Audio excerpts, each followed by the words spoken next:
ধন্যবাদ জনাব মোহাম্মদ আজম।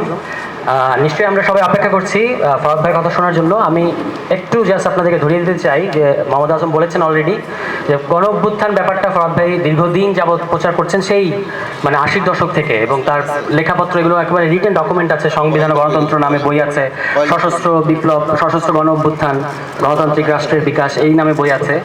এবং খুবই সাম্প্রতিক যেটা যেটা ধরে আমি আর কি বলতে চাচ্ছি, এই যে গণ অভ্যুত্থান ও গঠন, এই বইটার একটু হিস্ট্রিটা আপনাদেরকে আমি একটু টানতে চাচ্ছি। যে এবং ফর্চুনেটলি আজকে এখানে ফিরোজ ভাইও আছেন, ফিরোজ আহমেদ। ফলে আমার মনে পড়লো যে ফিরোজ ভাইকে দেখে মনে পড়লো যে 2022 সালের জুলাই মাসে আমরা এই গণস্বাস্থ্য কেন্দ্রে একটা সেমিনার আয়োজন করেছিলাম, যেটা 5টা সেশনে ছিল। আমরা ফরাদ ভাইকে অনুরোধ করেছিলাম যে আপনি একটা সেশন লিড করেন, মানে একটা কিনোট পেপার আমাদেরকে দেন।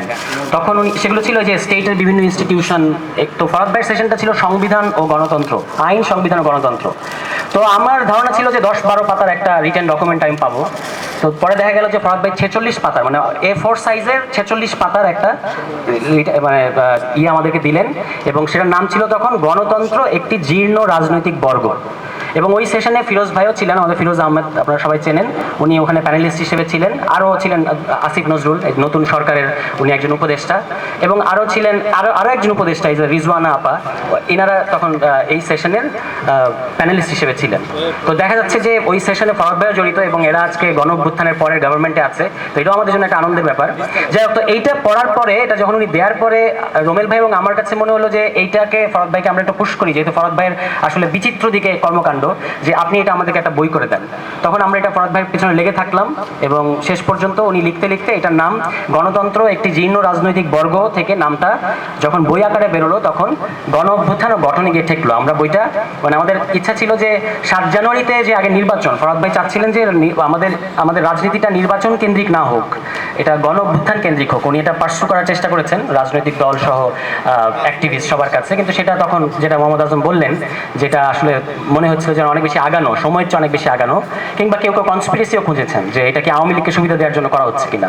এনিওয়ে, তো তখন এটা 2023, যেহেতু মানে জানুয়ারিতে 2024-এর জানুয়ারিতে ইলেকশন, আমাদের টার্গেট ছিল যে বইটা আমরা বের করব এবং কিছু মানুষ পড়ুক, বিশেষত যারা রাজনীতি করছে, যারা বাংলাদেশে একটা চেঞ্জ চাচ্ছে আমরা, বিশেষত তরুণরা, তারা পড়ুক।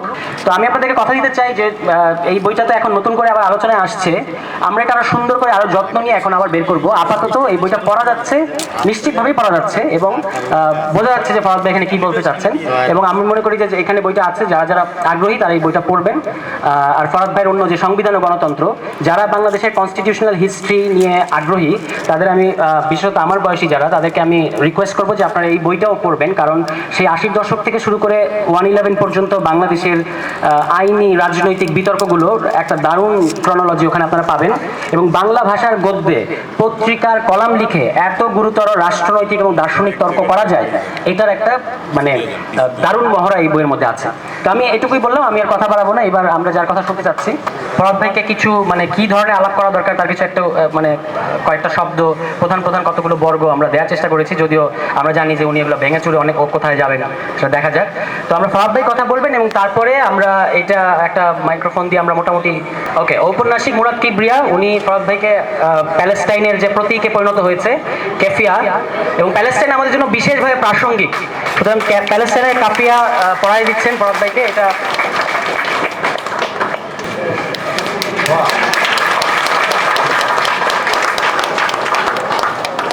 প্যালেস্টাইন আমাদের জন্য বিশেষভাবে প্রাসঙ্গিক। আমি এক মিনিটে শুধু বলবো, কারণ আমি জানি আমি অনেক উৎপাত করছি আপনাদেরকে। বাংলাদেশের সরকার আন্দোলনে গুলি চালায়, এটা নতুন কিছু না, আমার জীবদ্দশাতেও অন্তত নতুন কিছু না। যারা বয়স বেশি তারা তো জানেনি, কিন্তু হেলিকপ্টার থেকে গুলি চালায়, হাই রাইজ বিল্ডিং থেকে স্নাইপার দিয়ে গুলি চালায়, এবং চোখে, বিশেষত চোখ টার্গেট করে তরুণদের, এবং সেখানে প্যালেট গান মানে পুড়ে দেয়, এটা কিন্তু বাংলাদেশের নতুন।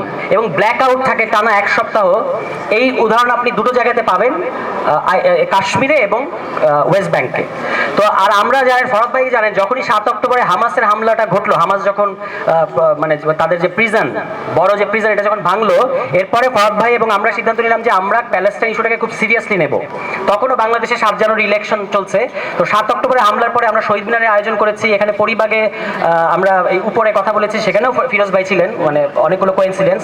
তো তখন কিন্তু আমরা খুবই নিন্দিত হয়েছিলাম যে আমেরিকা বাংলাদেশে একটা স্যাংশন দিবে এবং আওয়ামী লীগ সরকার পড়ে যাবে, তারপর অন্য সরকার ক্ষমতায় আসবে, এই সময় আমরা কেন ফিলিস্তিন নিয়ে কথা বলছি? তখন আমাদেরকে অনেক মানে এটার জন্য নিন্দা করা হয়েছে। এনিওয়ে আমরা এর সাথে খুব বেশি অসুবিধা নেই। তারপর আমরা ধারাবাহিকভাবে সেই অক্টোবরের পর থেকে ধারাবাহিকভাবে ঢাকায়, টাঙ্গাইলে, প্রবর্তনায়, লালমাটিয়ায় আমরা ধারাবাহিকভাবে প্যালেস্টাইনের ইস্যুতে কথা বলে গেছি। একেবারে শেষ সেশনটা আমরা করেছি জুলাইয়ের যে সপ্তাহে, তারপরের দিন থেকে বাংলাদেশ একটা ভিন্ন জায়গায় চলে গেছে। আমরা বারবার কানেক্ট করার চেষ্টা করছিলাম যে বাংলাদেশকে আমরা ইন্ডিয়ার ওয়েস্ট ব্যাংক হতে দেব না, কারণ এখানে যে মডেল এটা হচ্ছে ইন্ডিয়ার ওয়েস্ট ব্যাংক মডেল। আপনাদের এটা পরিষ্কারভাবে বুঝতে হবে। এইটা আমরা বারবার ফোকাস করার চেষ্টা করেছি যে এই ওয়েস্ট ব্যাংক আমরা বাংলাদেশকে হতে দেব না। তো সেইটা আলাপ আমরা মানে দ্রুত যে আমরা পরিস্থিতিটা ধরতে পেরেছিলাম, এটা কারণ হচ্ছে আমাদের ওই প্রস্তুতি। অন্তত আমি মনে করি যে আমাদের ওই প্রস্তুতি আমাদেরকে হেল্প করেছে সিনারিওটা বুঝতে। আমরা মানে খুবই ডিফিকাল্ট সিচুয়েশনে ছিলাম, কিন্তু আমাদের বুঝতে সমস্যা হয় না যে কি ঘটছে। তো আমি ফরহাদ ভাইকে অনুরোধ করবো এবার তিনি নির্ধারিত বক্তব্য রাখবেন। এর মধ্যে বৃষ্টিও পড়ছে, আমি জানি না যে আপনাদের নিশ্চয়ই সমস্যা হবে।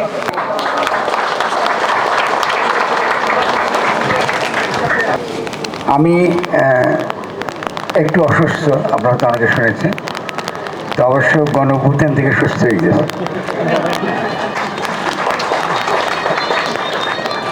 ভালো আছে, ঠিক আছে। আমি একটু আস্তে আস্তে কথা বলবো, কেমন? আসলে যদি আমার কথা বুঝতে অসুবিধা হয় একটু আমাকে হাত তুললে আমি চেষ্টা করব আবার রিপিট করতে, তাহলে একটু ধৈর্য ধারণ করবেন। আমি প্রথমে আমার অত্যন্ত প্রিয় বন্ধু, আমার যে বয়সের কম কিন্তু আসলে আমার বন্ধু, সকলে কিন্তু বন্ধু আমার, আজমের যে অসাধারণ বক্তব্য, মানে আমি আমি ভাবতে পারছি এটাকে আমার কথা বলছে না কার কথা বলছে। তো যাক, আজম আমার অসংখ্য ভালোবাসা রইল এটা। আর একই সঙ্গে আমি বলবো যে তুষারকেও এবং রুমেলকে আমাকে ধন্যবাদ জানাতে হবে, কারণ আমার এই সময়টাতে বেশ তো খুব কঠিন কতগুলো সময়ে ওরা যেভাবে আমার সঙ্গে ছিল, বিভিন্ন সময় আমরা যেসব সিদ্ধান্তগুলো নিয়েছি এবং কাজ করেছি, কোনো নীরবে কাজ করে গেছে, চেষ্টা করেছি কিছু একটা করার, এবং আজকে একদিন হয়তো তার ইতিহাস লেখা হবে। আর সবচেয়ে বড় হচ্ছে যে এই তুষার যেভাবে আমাকে ধমকে রীতিমতো শাসন করে বুঝে লিখিয়েছে, তো আজকে তো তুষারকে আমাকে ধন্যবাদ জানাতে হবে। ঠিক আছে? তারপর ও যখন আমাকে চাপ দিচ্ছে তখন আমার মাথায় বললাম যে আমি তো গণঅভ্যুত্থান কতবার বলি, কেউ তো শোনে না আমার কথা। কারণ বাংলাদেশে গণঅভ্যুত্থানের যে পরিস্থিতি, এটা দীর্ঘকাল ধরে কিন্তু এখানে ছিল, হাজির ছিল। যখন new liberal economic order, global অর্ডারটাকে আরেকবার পুনঃপ্রতিষ্ঠিত করবার জন্য ১/১১ হয়েছিল, তখনই কিন্তু গণঅভ্যুত্থান ঘটবার কিন্তু পরিস্থিতি বাংলাদেশে ছিল। আমার যারা ল্যাটিন আমেরিকান বন্ধু, আফ্রিকান বন্ধু, বিভিন্ন দেশে তারা এই যে বিশ্ব ব্যবস্থার বিরুদ্ধে লড়াই করছে, তখন তারা আমাকে বললো, দেখো কোথাও কিন্তু এটা সফল হয়নি, এমন কোনো মডেল ডেভেলপ করেনি যাতে এটা হতে পারে। আসলে বৃষ্টি হচ্ছে, কী করে আমাকে উপরে যাবো রোমের? তাহলে গুরুত্বপূর্ণ জিনিসটা যেটা ছিল সেটা হলো এই যে আসলে ১/১১টা মূলত হয়েছে, আপনারা যদি ভাবেন যে এখানে একটা গণঅভ্যুত্থান ঘটে কিনা, এটা ইন্টারভিন করেছে। আপনার সে সময় যদি ইন্টারন্যাশনাল ক্রাইসিস গ্রুপের লিটারেচার পড়েন এবং যদি থিসিসগুলো দেখেন ওদের, যে বাংলাদেশের সমস্যার কারণ একটা, সেটা কি ব্যাটলিং ব্যাক, হাসিনা এবং খালেদা মারপিট করে, এই জন্য নাকি আমাদের তো সভাপতি তার বিরুদ্ধে আমরা যখন তার যে লেখালেখি পড়েছেন, আমি কিন্তু তার বিরোধিতা করেছি। এটা কিন্তু আমাদের প্রধান ছিল না। ইতিমধ্যে ওয়ার অন টেরর ছিল বাংলাদেশে, পৃথিবীব্যাপী গড়ে উঠেছে। আমরা ইরাক যুদ্ধ দেখলাম, আরও বিভিন্ন রকম যুদ্ধ দেখলাম, এবং দেখার ফলে বাংলাদেশে আরেকটা বিভাজন তৈরি হয়েছে, ইসলামিস্ট বনাম সেকুলার। এটার হিস্ট্রি আমাদের নাকি, আমি একটু হিস্ট্রিটা বলছি, তাহলে আমি যেই আজকে সব বিষয় নিয়ে আলোচনা করতে পারবো না, কিন্তু খুব গুরুত্বপূর্ণ যেটা নিয়ে একটু আলোচনা করবো, একটু ধৈর্য ধরবেন, সেটা হচ্ছে গণঅভ্যুত্থান এবং গঠন, কনস্টিটিউটিং পাওয়ার। এখনকার রেজিম, এটা কি গণঅভ্যুত্থানের রেজিম? এটা কি সেনা সমর্থিত সরকার?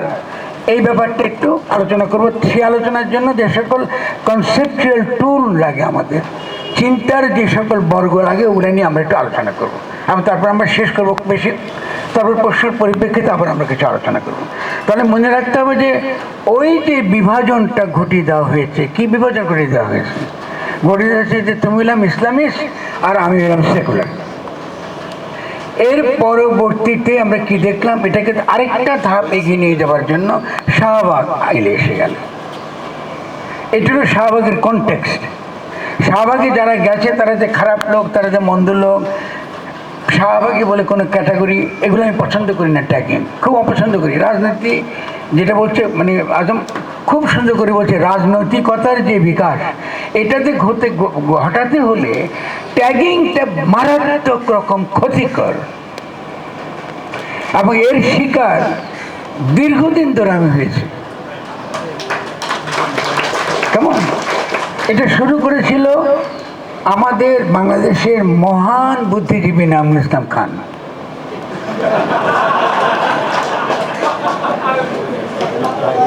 ঠিক আছে তো? তিনি আমাকে বলেছিলেন যে আমি নাকি বলেছি মুক্তিযোদ্ধার সন্ত্রাসী ৭১ বা ভারত মাতার মৌলবাদী হয়ে গেছে, প্রতিষ্ঠিত হয়ে গেছে। তো এরপর থেকে তো আমি আবার বিএনপির বুদ্ধিজীবী হয়ে গেছি। তো এবার পদ্মা সেতু এত ভালো বুদ্ধিজীবী হয়েছে যে পদ্মা সেতু যখন ওপেনিং হয় তখন কি যেন কারণে তাদের মনে হচ্ছে আমাকে আমন্ত্রণ না জানাটা খারাপ হবে। তো আমি এটা আমন্ত্রণপত্র পেয়েছি। আমন্ত্রণপত্রের উপরে লেখা আছে ডানপন্থী বুদ্ধিজীবী ফরহাদ মাজার।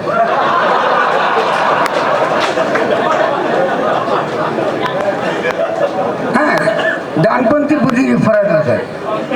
আর আপনাদের পত্রিকায় পড়তেন আমার সম্পর্কে, যেন আজকে যে আছে না বিডি নিউজ টিউজ, এইসব জায়গাতে আমি জানি না এসব এরা কোথায় আছে এখন, এরা সবসময় আমার নামের সামনে লিখতো। কি লিখতো তারা? বিএনপির বুদ্ধিজীবী। কিন্তু আওয়ামী লীগের বুদ্ধিজীবী ওখানে কিন্তু লাগে না আওয়ামী লীগের বুদ্ধিজীবী। তো এইটা আমাকে কাটিয়ে উঠতে হয়েছে। আমি একটুখানি আপনাদেরকে রস করার মধ্যে রাখছি, বৃষ্টি হচ্ছে কী করবো, হাসি ধরনের কথা তো আমরা আগাতে পারবো না। কিন্তু মজাটা হচ্ছে এই যে বিভাজনটা, ট্যাগিং, সেপারেশন, এটা খুবই গুরুত্বপূর্ণ প্র্যাকটিক্যাল কোশ্চেন, পলিটিক্যাল কোশ্চেন আকারে হাজির করার জন্য। এটা আমি ইনটুইটিভলি বুঝেছিলাম হেফাজতের সময়, এবং আপনার জানেন আমি হেফাজতকে সাপোর্ট করেছি এবং I am very proud of it, কারণ আমি কনসেপ্টুয়াল অত্যন্ত ক্লিয়ার ছিলাম। কারণ আপনি যদি বুর্জোয়া ডেমোক্রেটিক রেভলিউশন চান, শব্দটা কি বুর্জোয়া ডেমোক্রেটিক রেভলিউশন, আমি এটা বামপন্থী, আমি এটা বুর্জোয়া গণতান্ত্রিক বিপ্লব চাই, তাহলে আপনি ইসলামিস্ট কি আপনি সেকুলারিটি ইররিলেভেন্ট। তার যে বুর্জোয়া আকাঙ্ক্ষা, এটাকে আপনাকে অ্যাড্রেস করতে হবে। তার বুর্জোয়া আকাঙ্ক্ষাটা কি? সেটা হলো সমাবেশের অধিকার, সেটা হলো কথা বলার অধিকার। তাদেরকে যখন আপনি টেলিভিশনে বসিয়েছেন, ওরা সেকুলার, ওদের সঙ্গে কথা বলে আর পারে না। কারণ রাজনৈতিক পরিসরটা গড়ে ওঠে কিন্তু ভাষা, কথা বলা, এই যে কথা বলছি, এটা কিন্তু একটা রাজনৈতিক পরিসর, যেটা আগামী দিনে একটা নতুন রাষ্ট্র হয়ে উঠতে পারে যদি আমরা কথা বলতে পারি পরস্পরের সঙ্গে। তাহলে যদি হেফাজত এবং সেকুলারের সঙ্গে আমি কথা বলা দিতে পারি, তাহলে কিন্তু গণভোটটা হয়ে যায়। এটা আমি বুঝে গেছিলাম। এই বিভাজনটা যখন চলছিল, খেয়াল করেন, তখন ভারত, খুরশিদ তাদের পররাষ্ট্রমন্ত্রী এবং তাদের কি স্বরাষ্ট্রমন্ত্রী, তারা কিন্তু ওপেনলি শাহবাগকে সমর্থন করেছিল। আপনি ভুলবেন না হিস্ট্রি, এটা খুব গুরুত্বপূর্ণ। ফলে এটা ইন্ডিয়ার পক্ষ থেকে শাহবাগ ছিল একটা intervention, political intervention, war and terror continuation হিসেবে হিন্দুত্ববাদ গড়ে উঠছে। ফলে আমাদেরকে কী করতে হয়েছে, এত গুরুত্বপূর্ণ একটা ইস্যুতে আমরা রেসপন্ড করছি, আমরা ন্যায় বিচার চাই। তার ন্যায় বিচারের ধারণাটা কিন্তু আমরা আমাদের জনগণকে দিতে পারলাম না। কত বড় ক্ষতি হয়েছে আমাদের, চিন্তা করেন। আমরা লোকদেরকে ফাঁসিতে ঝুলিয়ে দিলাম, আমরা ট্রুথ কমিশনের মতো বের করলাম না আসলে ঘটনা কী ঘটেছে ৭১ সালে, কে আসলে অপরাধী ছিল, কে আসলে মানবাধিকার কি গণহত্যাতে ইনভলভ ছিল, এটা কিন্তু আমরা করি না। অনেককে যাদেরকে ফাঁসি দেওয়া হয়েছে তাদের মাথা ধড় আলাদা হয়ে গেছে, ওরা ভারী ছিল। কেমন আমরা তো এটা করতে পারি না। যেখানে বুর্জোয়া ডেমোক্রেটিক অধিকার, মানবাধিকারের কথা আমরা যদি বিশ্বাস করি, তো এগুলো তো আমরা করতে পারি না। আপনি আইন পাশ হয়েছে, আপনি নতুন আইন করে ফাঁসি ঝুলিয়ে দিয়েছেন, এটা কি ঠিক হয়েছে? এটি কোনো বুর্জোয়া, যদি বলি আমি এটা গণতন্ত্রে বিশ্বাস করি, রিয়েলি আইনে বিশ্বাস করি, এটা কি হতে পারে? তাহলে ওই যে আমরা যেটা পারতাম, শাহবাগ এবং হেফাজতকে একত্র করে দিয়ে যদি আমরা ফ্যাসিস্ট শক্তির বিরুদ্ধে নিউ লিবারেল ইকোনমিক অর্ডার, মার্কিন যুক্তরাষ্ট্রের যে আধিপত্য, দিল্লির যে আধিপত্যের বিরুদ্ধে যদি আমরা জনগণকে ঐক্যবদ্ধ করতে পারতাম, আমরা নতুন রাষ্ট্র বানিয়ে যেতে পারতাম। খুব সিম্পল ব্যাপার, কোনো কিছু না, কিন্তু আমরা পারিনি, ব্যর্থ হয়েছে। তখন আমাকে নতুন করে ভাবতে হচ্ছে। এখন আপনাদের খেয়াল করতে হবে যে কোনো যারা আমরা এই জনগণের সঙ্গে কাজ করি, প্রত্যেকটা পদে পদে আপনি বিজয়ী হন এবং আপনার ব্যর্থতা ঘটে। তো ব্যর্থ হয়েছি, ঠিক আছে, আবার তো কাজ শুরু করতে হবে কোথাও থেকে। এরপরে যখন হেফাজতের লোকজন আমার কাছে এলো, আমি বুঝালাম যে আপনাদের কেন সমর্থন করেছি, আপনারা পানি নিয়ে এসছেন, খাওয়া নিয়ে এসছেন। বিএনপিকে বোঝাবার চেষ্টা করেছি এটা ইম্পর্টেন্ট, গুরুত্বপূর্ণ বিষয়। তারা কেউ কখনো বুঝেছেন, কখনো বুঝেছেন। আমি স্বীকার করবো যে একমাত্র যিনি বুঝেছিলেন একটা মর্ম, উনি ছিলেন বেগম খালেদা জিয়া। বিএনপির কোনো নেতাটা বোঝেন, কোনো নেতাটা বোঝেন। আমি খালেদা জিয়াকে এখান থেকে সুযোগ, এখন সুস্থ হয়েছেন, মুক্ত হয়েছেন, এখান থেকে একটা অভিনন্দন পাঠাবো। তিনি যখনই মনে করেছেন একটা সংকট হচ্ছে, তিনি সবসময় আমার সঙ্গে কথা বলেছেন, চেষ্টা করেছেন কথা বলতে। আমি বিএনপি করি না, তিনি বহু সময় বলেছেন যে আপনাদের মতো লোক বিএনপিতে এলে না এলে বিএনপি হবে না, বাড়ি থেকে সমালোচনা করবেন না। আমি করজোরে বলেছি আমি বিএনপি করব না, এটা আমার দল না, ঠিক আছে। কিন্তু এরপরেও কিন্তু সম্পর্ক খারাপ হয়নি। তিনি সবসময় আমার সঙ্গে তামাশা ঠাট্টা করতেন যে আচ্ছা আমি যে জেলে দিলাম আপনারে, এরপরে আপনি কেন বিএনপির প্রতি আপনি সাপোর্ট করেন? আমি যে জেলে গেছি, যখন আমি প্রথম ফোন পেয়েছিলাম, আমি একটু বলছি ব্যক্তিগত কাহিনী, এটা আমি যদি মরে যায় শুনতে পারবেন না। যদি উনি ফোন করেছেন, আমি কিন্তু আমার তো কোনো প্রকল্প না, আমি তো মন্ত্রিত্বও চাই না, আমি কেন যাবো চা খেতে না রাখেন? তখন আমাদের কামাল ভাই ছিলেন, তার সেক্রেটারি। কামাল দেশে ফোন করে ভাই তুমি সারা জীবন তেড়া থাকলা, সোজা হলে না কখনো। উনি তো আসলে তোমাকে একটি কথা বলতে দরকারি কথা আছে। তো আমি গেছি, আমি সে তখন থেকে তার সঙ্গে বহু বিষয়ে আমি করেছি এবং আমি বারবার বিএনপির লেখালেখিতে বলেছি যে তার বিরুদ্ধে যে মামলা, এটা তো মিথ্যা মামলা এবং আওয়ামী লীগের মামলা উঠে গেছে এবং কীভাবে তাকে অপমান করা হচ্ছে দিনের পর দিন। এই ডিগনিটি, সেন্স অফ ডিগনিটি, আপনি যেই হোক না কেন, আপনি তো এটা বুর্জোয়া কালচারে তো আপনি করতে পারেন না। আমি বুর্জোয়া শব্দ ব্যবহার করছি যে ব্যক্তি অর্থে, বুর্জোয়া কিন্তু ফরাসি শব্দ, তার কিন্তু আসল মানে হলো ব্যক্তি। আমার যেটা ব্যক্তিবোধ, আমার শত্রুরও কিন্তু একটা ব্যক্তিবোধ আছে। এই ডিগনিটিকে আপনি কিন্তু ছোট করতে পারেন না, তাহলে কিন্তু সমাজ কিন্তু অগ্রসর হবে না। সমাজের বুর্জোয়ার চিন্তা, অধিকার নিয়ে যত কথাবার্তা বলি, এগুলো কিন্তু কাজ হবে না। এইগুলো একটা ব্যাপার। এরপরে শাহবাগের পরে যখন হেফাজতের নেতাদের সঙ্গে যখন বসলাম, আমি তখন একটা এলাকায় আমি তাকে বললাম আপনি বলেন তো আমির শফি সাহেব সম্পর্কে আপনার কী মত, হেফাজত সম্পর্কে আপনার কী মত? আমরা যে হেফাজত একটি সেকুলার পার্টি, সেকুলার, কেন আপনারা যেভাবে পড়েন রাজনীতি, আমি তেমন করে পড়ি না, আমি তো মার্ক্সের ছাত্র। Secular is a secular party. কেন? কারণ যেসব সেকুলাররা বলে রাজনীতিতে ধর্ম আনা যাবে না, হেফাজত তাই বলে না?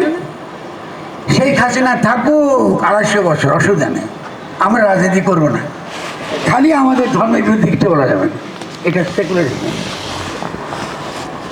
যেহেতু আপনারা কখনোই বাংলাদেশের জনগণের মুক্তির জন্য কাজ করেন নাই, আমি বলছি আমার কিছু কিছু বন্ধুকে আপনাদেরকে না, পার্সোনালি নেবেন না, কিন্তু আমরা তো এটাকে সিরিয়াসলি নেই নেই, চিন্তাকে আমরা সিরিয়াসলি নেই নেই কখনো, যেটা যে সমাজকে বদলায় এটা আমরা বিশ্বাসই করি না। এখনো মধ্যে তরুণ পোলাপান আমাকে বলে ফরহাদ মজুমদারের কবিতা ভালো না, কেন?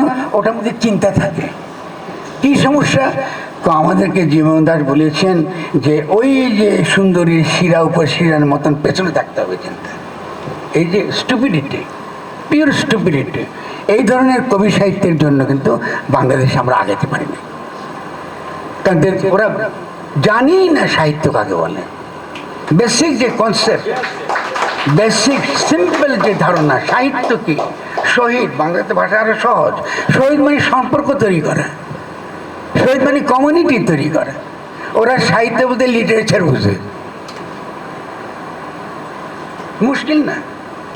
আর দ্বিতীয় হচ্ছে যে লিটারেচার, সাহিত্য কথার আরো বৃহত্তর যে অর্থ, সেটা হলো যে এই তো কাজ চিন্তাকে বদলে দেওয়া। পলিটিক্যাল যে পার্টিজান, মানে ধরুন আপনার সঙ্গে আমার একটা বিরোধ ঘটেছে কোন একটা চিন্তার জায়গায়, বিরোধটা পলিটিক্যাল জায়গায় বিরোধটার সমাধানটা কিন্তু ইমিডিয়েটলি করা যায় না। এই বিরোধের সমাধানটা শুরু হয় কিন্তু থিওরিটিক্যাল জায়গায়, আগে থিওরিটিক্যাল জায়গায় কিন্তু বিরোধটাকে সমাধান হয়ে যায়, তারপরে এটা পলিটিক্যাল রূপ নেয় পরবর্তী ধাপ। এটাও সাহিত্য এই কাজটা করে। আর আমাদের যারা তরুণ, আমরা যখন বড় হয়েছি, আমাদের সাহিত্যিকের মডেল ছিল কিন্তু জানেন কে? দস্তয়েভস্কি না, না, তিনি বিশাল সাহিত্যের লোক। টলস্টয় না, বা বড় বড় যে কোনো বড় সাহিত্যিক একজন না। সাহিত্যের মডেল আমাদের কাছে ছিল ভ্লাদিমির ইলিচ লেনিন। এখনো আমি বিশ্বাস করি তার চেয়ে বড় সাহিত্য ধারণা বলতে যেটা বোঝায়, লেনিন 23 বছর বয়সে যেটা বুঝেছে, আপনারা যারা আজকে এখন তরুণদের বিপ্লব ঘটছে তাদের নেতৃত্ব আসবে, আমি তাহলে যেটা বলতে চাই, 23 থেকে 25 বছর বয়সে একটা ছেলে যে বিশ্বাস করে আমি লেখে বিপ্লব করব, চিন্তা করেন, লিখে বিপ্লব করব, পত্রিকা প্রকাশ করে বিপ্লব করব, এটা হচ্ছে সাহিত্য। সাহিত্যই কাজ করে। এখন লেনিনের পলিটিক্যাল চিন্তা সমালোচনা কোনো অসুবিধা নেই, তো this is what literature is. Literature মাত্রই সমাজকে বদলায়, লিটারেচার মাত্রই শত্রু মিত্রের যে ভেদ সমাজে তৈরি হয়, শত্রু মিত্রের ভেদকে মোছা দেওয়া, নতুন করে শত্রু মিত্রের পরিষদ তৈরি করে। আমরা 71-এ কি ছিলাম? বাঙালি বনাম পাকিস্তানি। তো বাঙালি বনাম পাকিস্তানের ভেদটা কিন্তু মুছে দেয় কে? আবার সাহিত্য। তখন বৃহত্তর কমিউনিটি, সাউথ এশিয়ান কমিউনিটি তৈরি হয়, যে গতকাল শত্রু ছিল ও তো এখন শত্রু না, আমাকে তো অগ্রসর হতে হবে, সামনে এগিয়ে যেতে হবে। কিন্তু আমরা এই সাহিত্যিকদের মধ্যে, বিশেষ করে তরুণ সাহিত্যের মধ্যে এই ধারণাগুলো না থাকার কারণে আমরা কিন্তু অগ্রসর হতে পারি। কিন্তু আমাদের তরুণ বয়সে এটা পরিষ্কার ছিল আমাদের কাছে। আমি এখন মনে করব, বিশেষভাবে স্মরণ করব আমার ঘনিষ্ঠ বন্ধু সফা, পরিষ্কার ছিল। আর আমার আরেক বন্ধুর কথাও বলবো, ও কিন্তু পলিটিক্স সম্পর্কে বাইরে বুঝবেন না তাকে, তারপর তার লেখা পড়লে কিছুটা ইন্ট্রোভার্ট, কিছুটা তো সমালোচনা করবো পলিটিক্যালি আমি, কিন্তু ইন্ট্রোভার্ট ছিল সেটা, আমাদের মতো পলিটিক্যাল ছিল না। কিন্তু রাজনীতি সম্পর্কে তার প্রজ্ঞা ছিল অসাধারণ। এটা ছিল হুমায়ুন আহমেদ। তো আমি কোন অর্থে কথাটা বলছি, আমরা যখন ভারতের বই আনতে দেব না, ওই আনতে দেব না, হুমায়ুন সিম্পলি একটা কথা বলছে সবার সঙ্গে। তো আমাদের 3 বন্ধুর মধ্যে ঝগড়া কীরকম হতো, আমি সারাক্ষণ হুমায়ুনকে ডিফেন্ড করছি আর সবার সারাক্ষণই গালিগালাজ করছে হুমায়ুন। তো এইসব জনপ্রিয় এলাকা ভালো লাগছে। সবাইকে দেখছেন কেউ? কেউ দেখেছেন আমার বন্ধুর সবাইকে? ও খিস্তি খেউড়ি ছিল ওস্তাদ, ওর গালি শুনলে এখান থেকে সব চলে যায়। সফার গালি যদি এখানে শুনতেন সেখান থেকে কেউ থাকতেন না, বেরিয়ে যেত। তো কী ধরনের গালি দিত ওটা আমি জানি, কিন্তু অসাধারণ মানুষ ছিল অ্যাজ এ হিউম্যান বিং। তাকে বিকেলবেলা, আমি তখন একটা ফার্মাসিউটিক্যাল কোম্পানিতে কাজ করতাম, আমার বেতন বেশি ছিল যেহেতু আমি চাকরি ছিল আমার, আমি গিয়ে ওর আরও প্রচুর বন্ধু ছিল যারা ওকে সহায়তা করতাম। আমি যদি তার পকেটে 5 কি 10 টাকা দিয়ে আসতাম, ওই কোন ছেলে তার বেতন দিতে পারে না দিয়ে দিচ্ছে, খায় না খেতে দেবো। এই হলো আমার সভা। Think of it. এখন যে আমরা তার সম্পর্কে বলি, তার লেখা বলি, এটা হিস্টোরিক্যালি লিমিটেড, কারণ সরকার জাতীয়তাবাদী কাল পর্বে জাতীয়বাদী বিকাশটার পক্ষে সে লিখেছে, আমি ঠিকই করেছে, ঠিক কাজ করেছে, তখন এটাই আমাদের লড়াই ছিল। কিন্তু জাতীয়বাদী পর্ব যখন সরে গেছে, সবাই যদি আজকে এখানে থাকতে সবাই আমার সঙ্গে লড়াই করতো একই জিনিস, কারণ আমরা জাতীয়তাবাদকে একটা আবহমান বাঙালি, চিরায়ত বাঙালি এরকম কোনো কনসেপ্ট মনে করতাম না। এটা আমরা জাতীয় চৈতন্যের লড়াই, জাতীয় চৈতন্যের বিকাশের লড়াই, জাতীয় পরিচয় না, আমি কে তুমি কে বাঙালি বাঙালি না, এটা ছিল না। সেটা ছিল জাতীয় চৈতন্যের সে লড়াই। তো জাতির উপর নিপীড়ন চলছে, ফলে জাতির ধারণা সেটা ইমেজিনেটিভ হলো। আপনারা যারা ইন্টারেস্টেন্ট পড়েছেন, মেনলি ইন্টারেস্টেন্ট, ইমেজিনেটিভ হলো এর পলিটিক্যাল রোল আছে, এই পলিটিক্যাল ভূমিকা পালন করে, এটা হচ্ছে ইমেজিনারি। আমি নোয়াখালীতে জন্ম, আমার নোয়াখালী ভাষায় বলতে দেখতে বুঝবেন না, বাংলা তো আমার মাতৃভাষা না, বাংলা আপনারা যে বাংলা কথা বলেন এটা আমার মাতৃভাষা না, সিলেটের লোকের বাংলা মাতৃভাষা না, কিন্তু আমরা ইমেজিন করি, আমরা বাঙালি করি না, এটা ইমেজিনেশন, মনে রাখবেন, ইমেজিনেশন। Nationalism is always ইমেজিনেশন। এই ইমেজিনারি যে কল্পনা করি, এটাকে যখন আমরা চিরায়ত কল্পনায় পরিণত করি, ভাবি যে চিরায়ত এটাই পরিচয় আমার, এবং এই পরিচয় দিয়ে যখন অপরকে নির্মাণ করি, আমার শত্রুকে চিহ্নিত করে যে আমি বাঙালি তুমি মুসলমান, আমি বাঙালি তুমি হিন্দু, বা যে পরিচয় পণ্য, এই যে অপরায়ণের যে পদ্ধতি, এই হলো ফ্যাসিজমের ভিত্তি, ফাউন্ডেশন। এখান থেকে ফ্যাসিজমের উৎপত্তি হয়। তখন ফ্যাসিজম দাবি করে যে ন্যাশনালিজমকে রক্ষা করাটা একমাত্র কর্তব্য, এবং মব তখন এটাতে আকৃষ্ট বোধ করে এবং পপুলিজম তৈরি হয় সমাজের মধ্যে। ফলে আমরা কিন্তু ফ্যাসিজমের ফেজে ঢুকে গেছি, তখন থেকেই কিন্তু আমরা সমালোচনা করছি। এটা কি আমার সবাই সচেতন ছিলেন না? অবশ্যই সচেতন ছিলেন, কিন্তু এটা তো আমাদের লড়াই ছিল না। আমরা তো তখন তো কী করছি, যে বাংলাদেশকে স্বাধীন করার জন্য লড়ছি, আমার তো ইমাজিনেশন দরকার তখন। এছাড়া লড়বো কী করে বাঙালি ধারণাটা ছাড়া? ঠিক আছে না? তাহলে আমি বলছি আমার কিছুটা পার্সোনাল হিস্ট্রি, তার সঙ্গে পলিটিক্যাল ক্যাটাগরি বুঝি, তাহলে আপনার যেহেতু ইতিহাসের ভিত্তিতে আপনারও বড়ে উঠেছেন, আপনারা এটা সহজে বুঝতে পারছেন। আর সেই সময় আমরা আরেকটা স্লোগান দিতাম আমাদের তরুণ বয়সে, সেটা ছিল প্রথম বিপ্লবের খুন বেরোবে ভাষা থেকে, প্রথম বিপ্লবের খুন বেরোবে ভাষা থেকে। এটা আমাদের 60 দশকের শেষের দিকে স্লোগান ছিল, খুবই গুরুত্বপূর্ণ স্লোগান ছিল। আমরা বুঝে গিয়েছিলাম যে আমাদের ভাষার বর্গে একটা ফিলোসফিক্যাল বিপ্লব লাগবে, আমার একটা দার্শনিক বিপ্লব দরকার হবে। এই দার্শনিক বিপ্লবটা শুরু হয় ভাষার ব্যবহারের দ্বারা, ভাষার ব্যবহারে ইনোভেটিভ ব্যবহারের দ্বারা, এবং সেই ইনোভেটিভ ব্যবহারটা বুঝতেও পারতে হবে যে আপনি কেন বলছেন। সেই সময় যখন আমি বলেছিলাম যে তরুণদের মধ্যে বাংলাদেশের শ্রেষ্ঠ কবি ব্রাত্য রায় সেন, কেন বলেছিলাম? কারণ সে তখন ভাষা নিয়ে ভাঙাভাঙি করছে, দুঃসাহসী কাজ করছে। রাইসু যদি একটু পলিটিক্যালি কনসাস হতো তো সে আরও অনেক সামনে সাইতে। এখনও দেখেন এই পরিস্থিতিতে ওর যে পলিটিক্যাল পজিশন, ওর যে দূরদর্শী, ওর বয়সে সকলের চেয়ে বেটার। আমি ঠিক আছে, ওর প্রতি আমার মেলা অভিমান আছে, সেটা আমার ভালোবাসার অভিমান, কিন্তু এটা তো আমাকে স্বীকার করতে হবে। এবং তরুণদের মধ্যে সে পেয়েছে, আমার সঙ্গে সবার সঙ্গে বড় হয়েছে, ফলে এটা রয়ে গেছে ওর মধ্যে। কেমন? তো আমি উদাহরণ দিচ্ছি, এগুলো খুব ম্যাটার করে।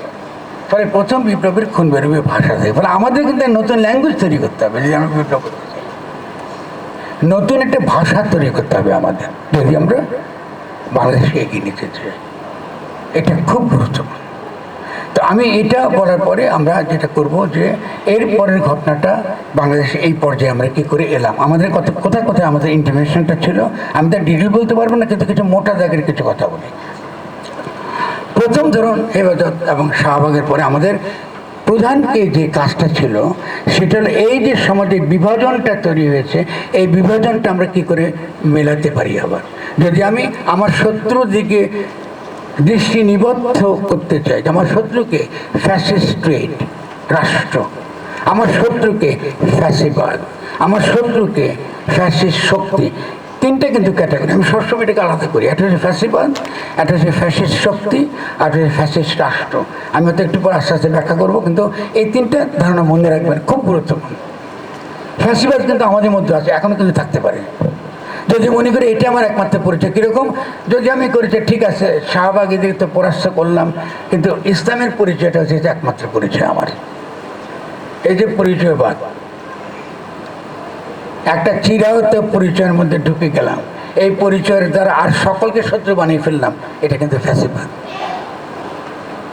ঠিক আছে, তাহলে আমাদের মধ্যে আছে, এখন অনেকে টেন্ডেন্সি আছে না, এটা এই টেন্ডেন্সি আছে। কিন্তু যদি আমি মনে করি ইসলাম আমার সংস্কৃতির অংশ, আমার ধর্মের অংশ, ইসলাম উপমহাদেশের ইতিহাসের অংশ, শুধু তাই না, ইসলাম বাংলা না এলে বাংলা ভাষাই উৎপত্তি হতো না, ফকিরে পড়ে অর্থে বাংলা ভাষায় আসতো না। বাঙালি বললে ইসলামের কথা বলতে হবে।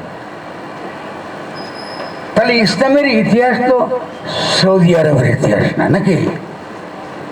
ইসলামের ইতিহাস তো ইরান তুরানের ইতিহাস না, আফগানদের ইতিহাস না। ইসলামের ইতিহাস একই সঙ্গে বাঙালির ইতিহাস, ইসলামের ইতিহাস একই সঙ্গে উপমহাদেশের ইতিহাস। এখানে মুঘলরা শাসন করেছে, সুলতানরা শাসন করেছে, অবশ্যই। তাহলে একে তো আমাকে আমার চেতনার মধ্যে, আমার ইতিহাসের মধ্যে, আমার স্মৃতির মধ্যে তো তাকে আনতে হবে না। কি করে আনবো? ইসলাম বনাম বাঙালি করব? ইসলাম বনাম বাঙালি করবো না? করবো না, করলে কিন্তু মার খেয়ে যাবো আমি। কারণ আমার লড়াইটা কিন্তু ফ্যাসিজমের বিরুদ্ধে। আরও বড় লড়াই সামনে আসছে।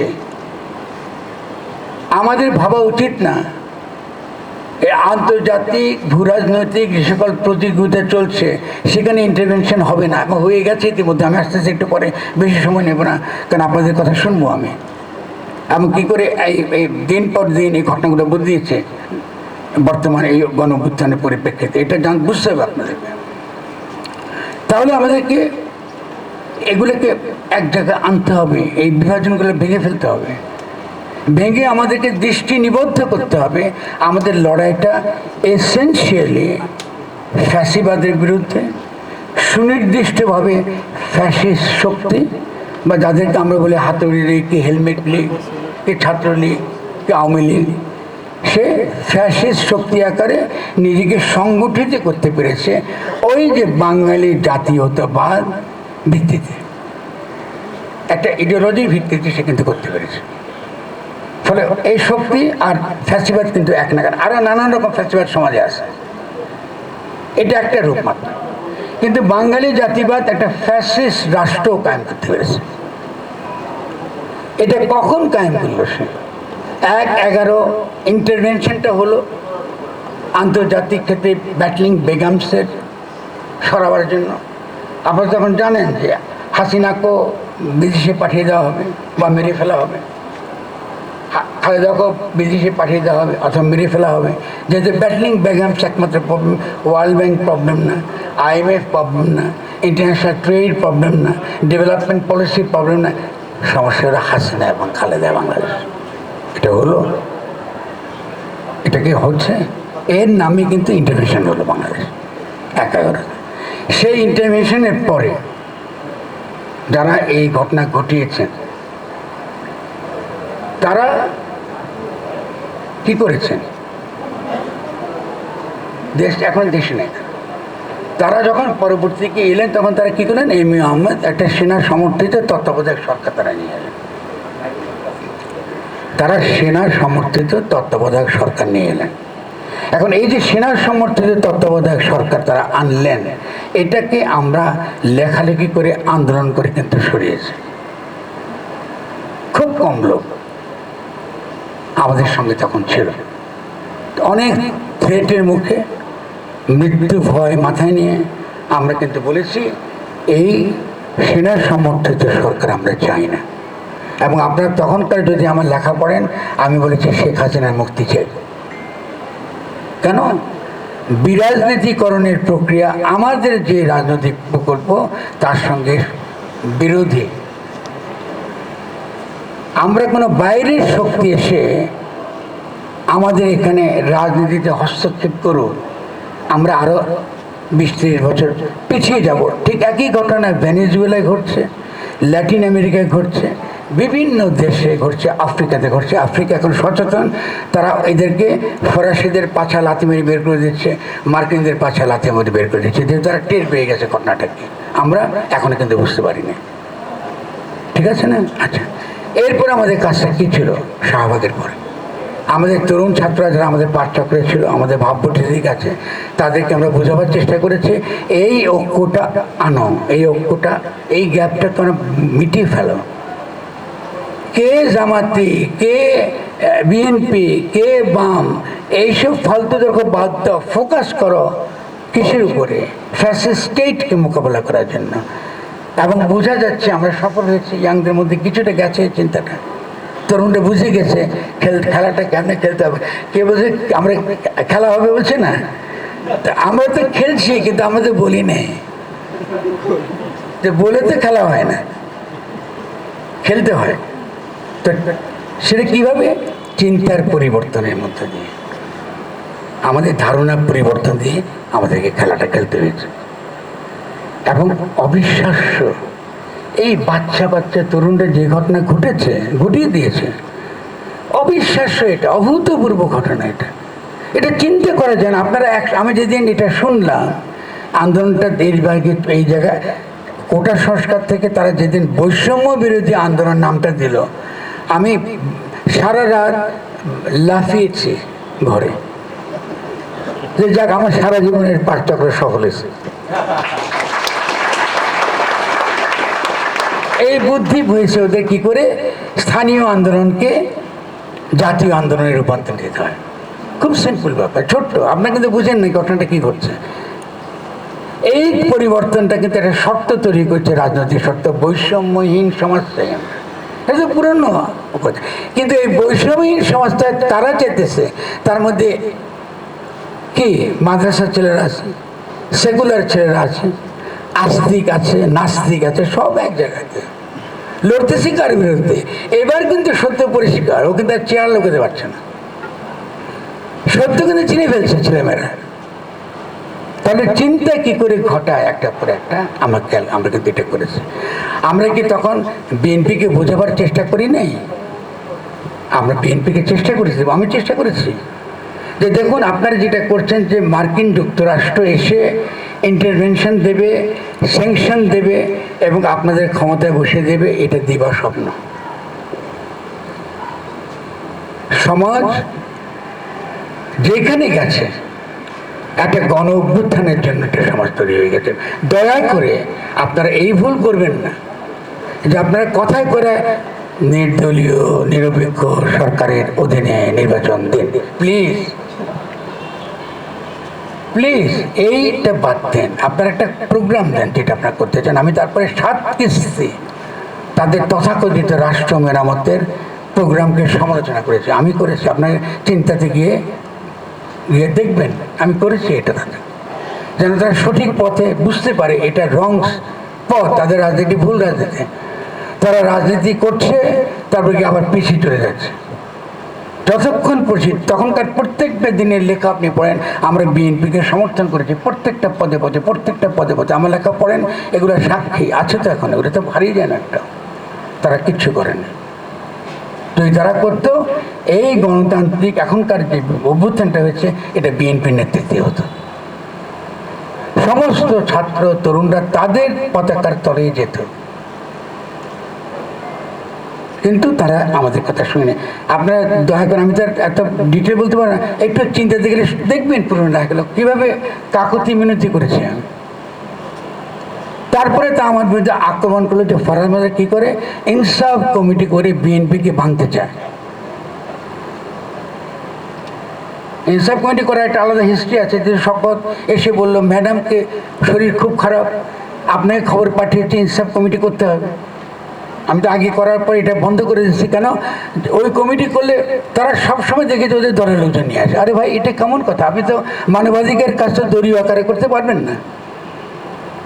ফলে আমি এটা খুব অ্যাক্টিভ ছিলাম না, কিন্তু ওই মুহূর্তে আমার কাছে মনে হচ্ছে যে যদি আমি একটা চাপ সৃষ্টি করতে, যদি আমি কিছুটা হলে এডুকেট করতে পারি, বিএনপি যদি একটু নেতৃত্ব নিতে পারে, বাংলাদেশের ইতিহাসটা বলতে চায়। অর্গানাইজ পলিটিক্যাল পার্টি, তাদের অত্যন্ত ডেডিকেটেড ওয়ার্কাররা আছে, দীর্ঘকাল তাদের উপর অত্যাচার নির্যাতন চলছে।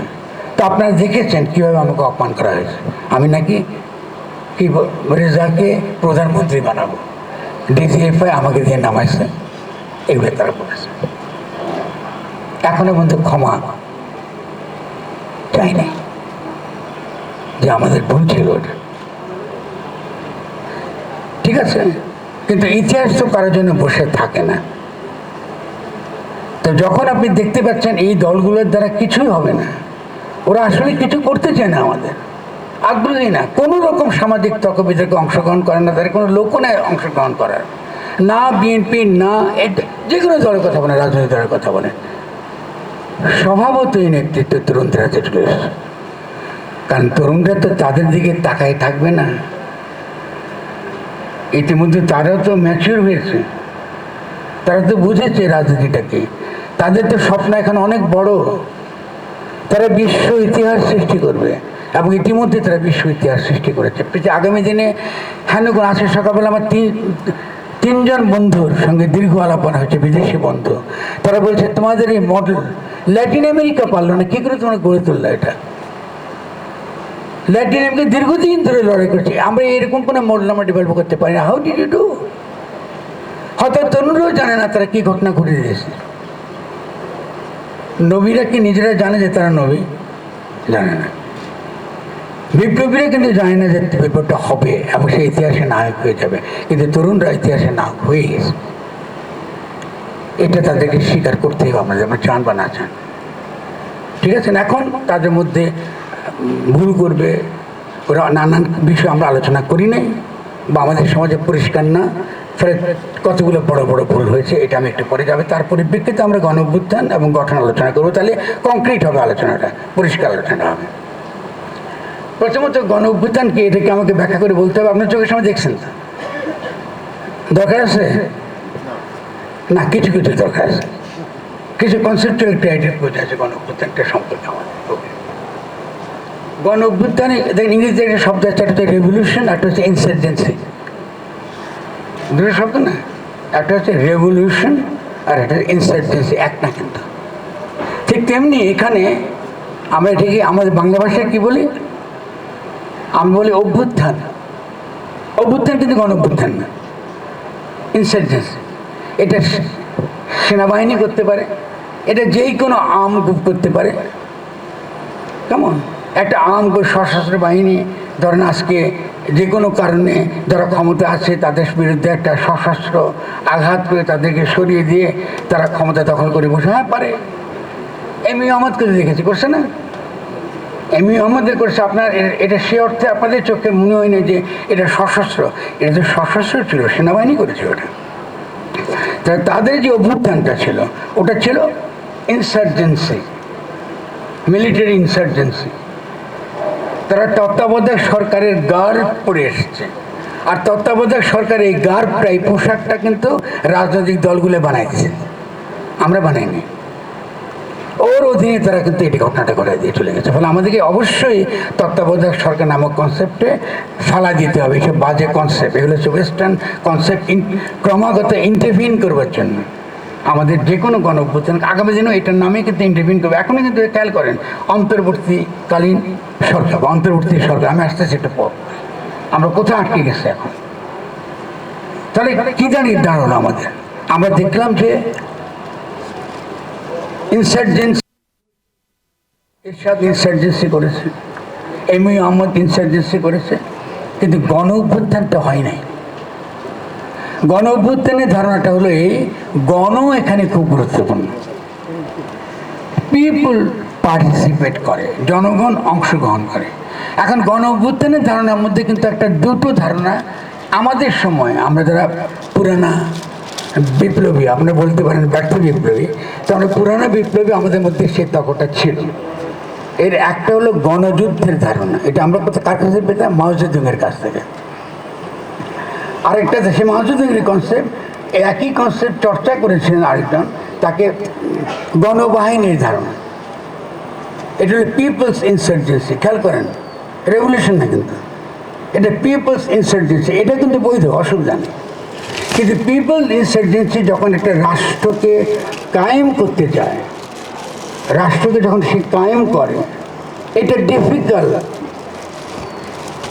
ধরে রাখা, এটা গঠন হয় না, এটা জোর করে পুরনো অর্ডার বিদ্যমান যে ব্যবস্থাটা এটাকে সরিয়ে আপনি জোর করে আরেকটা ব্যবস্থা চাপিয়ে দিচ্ছেন, এটা কাজ করে না।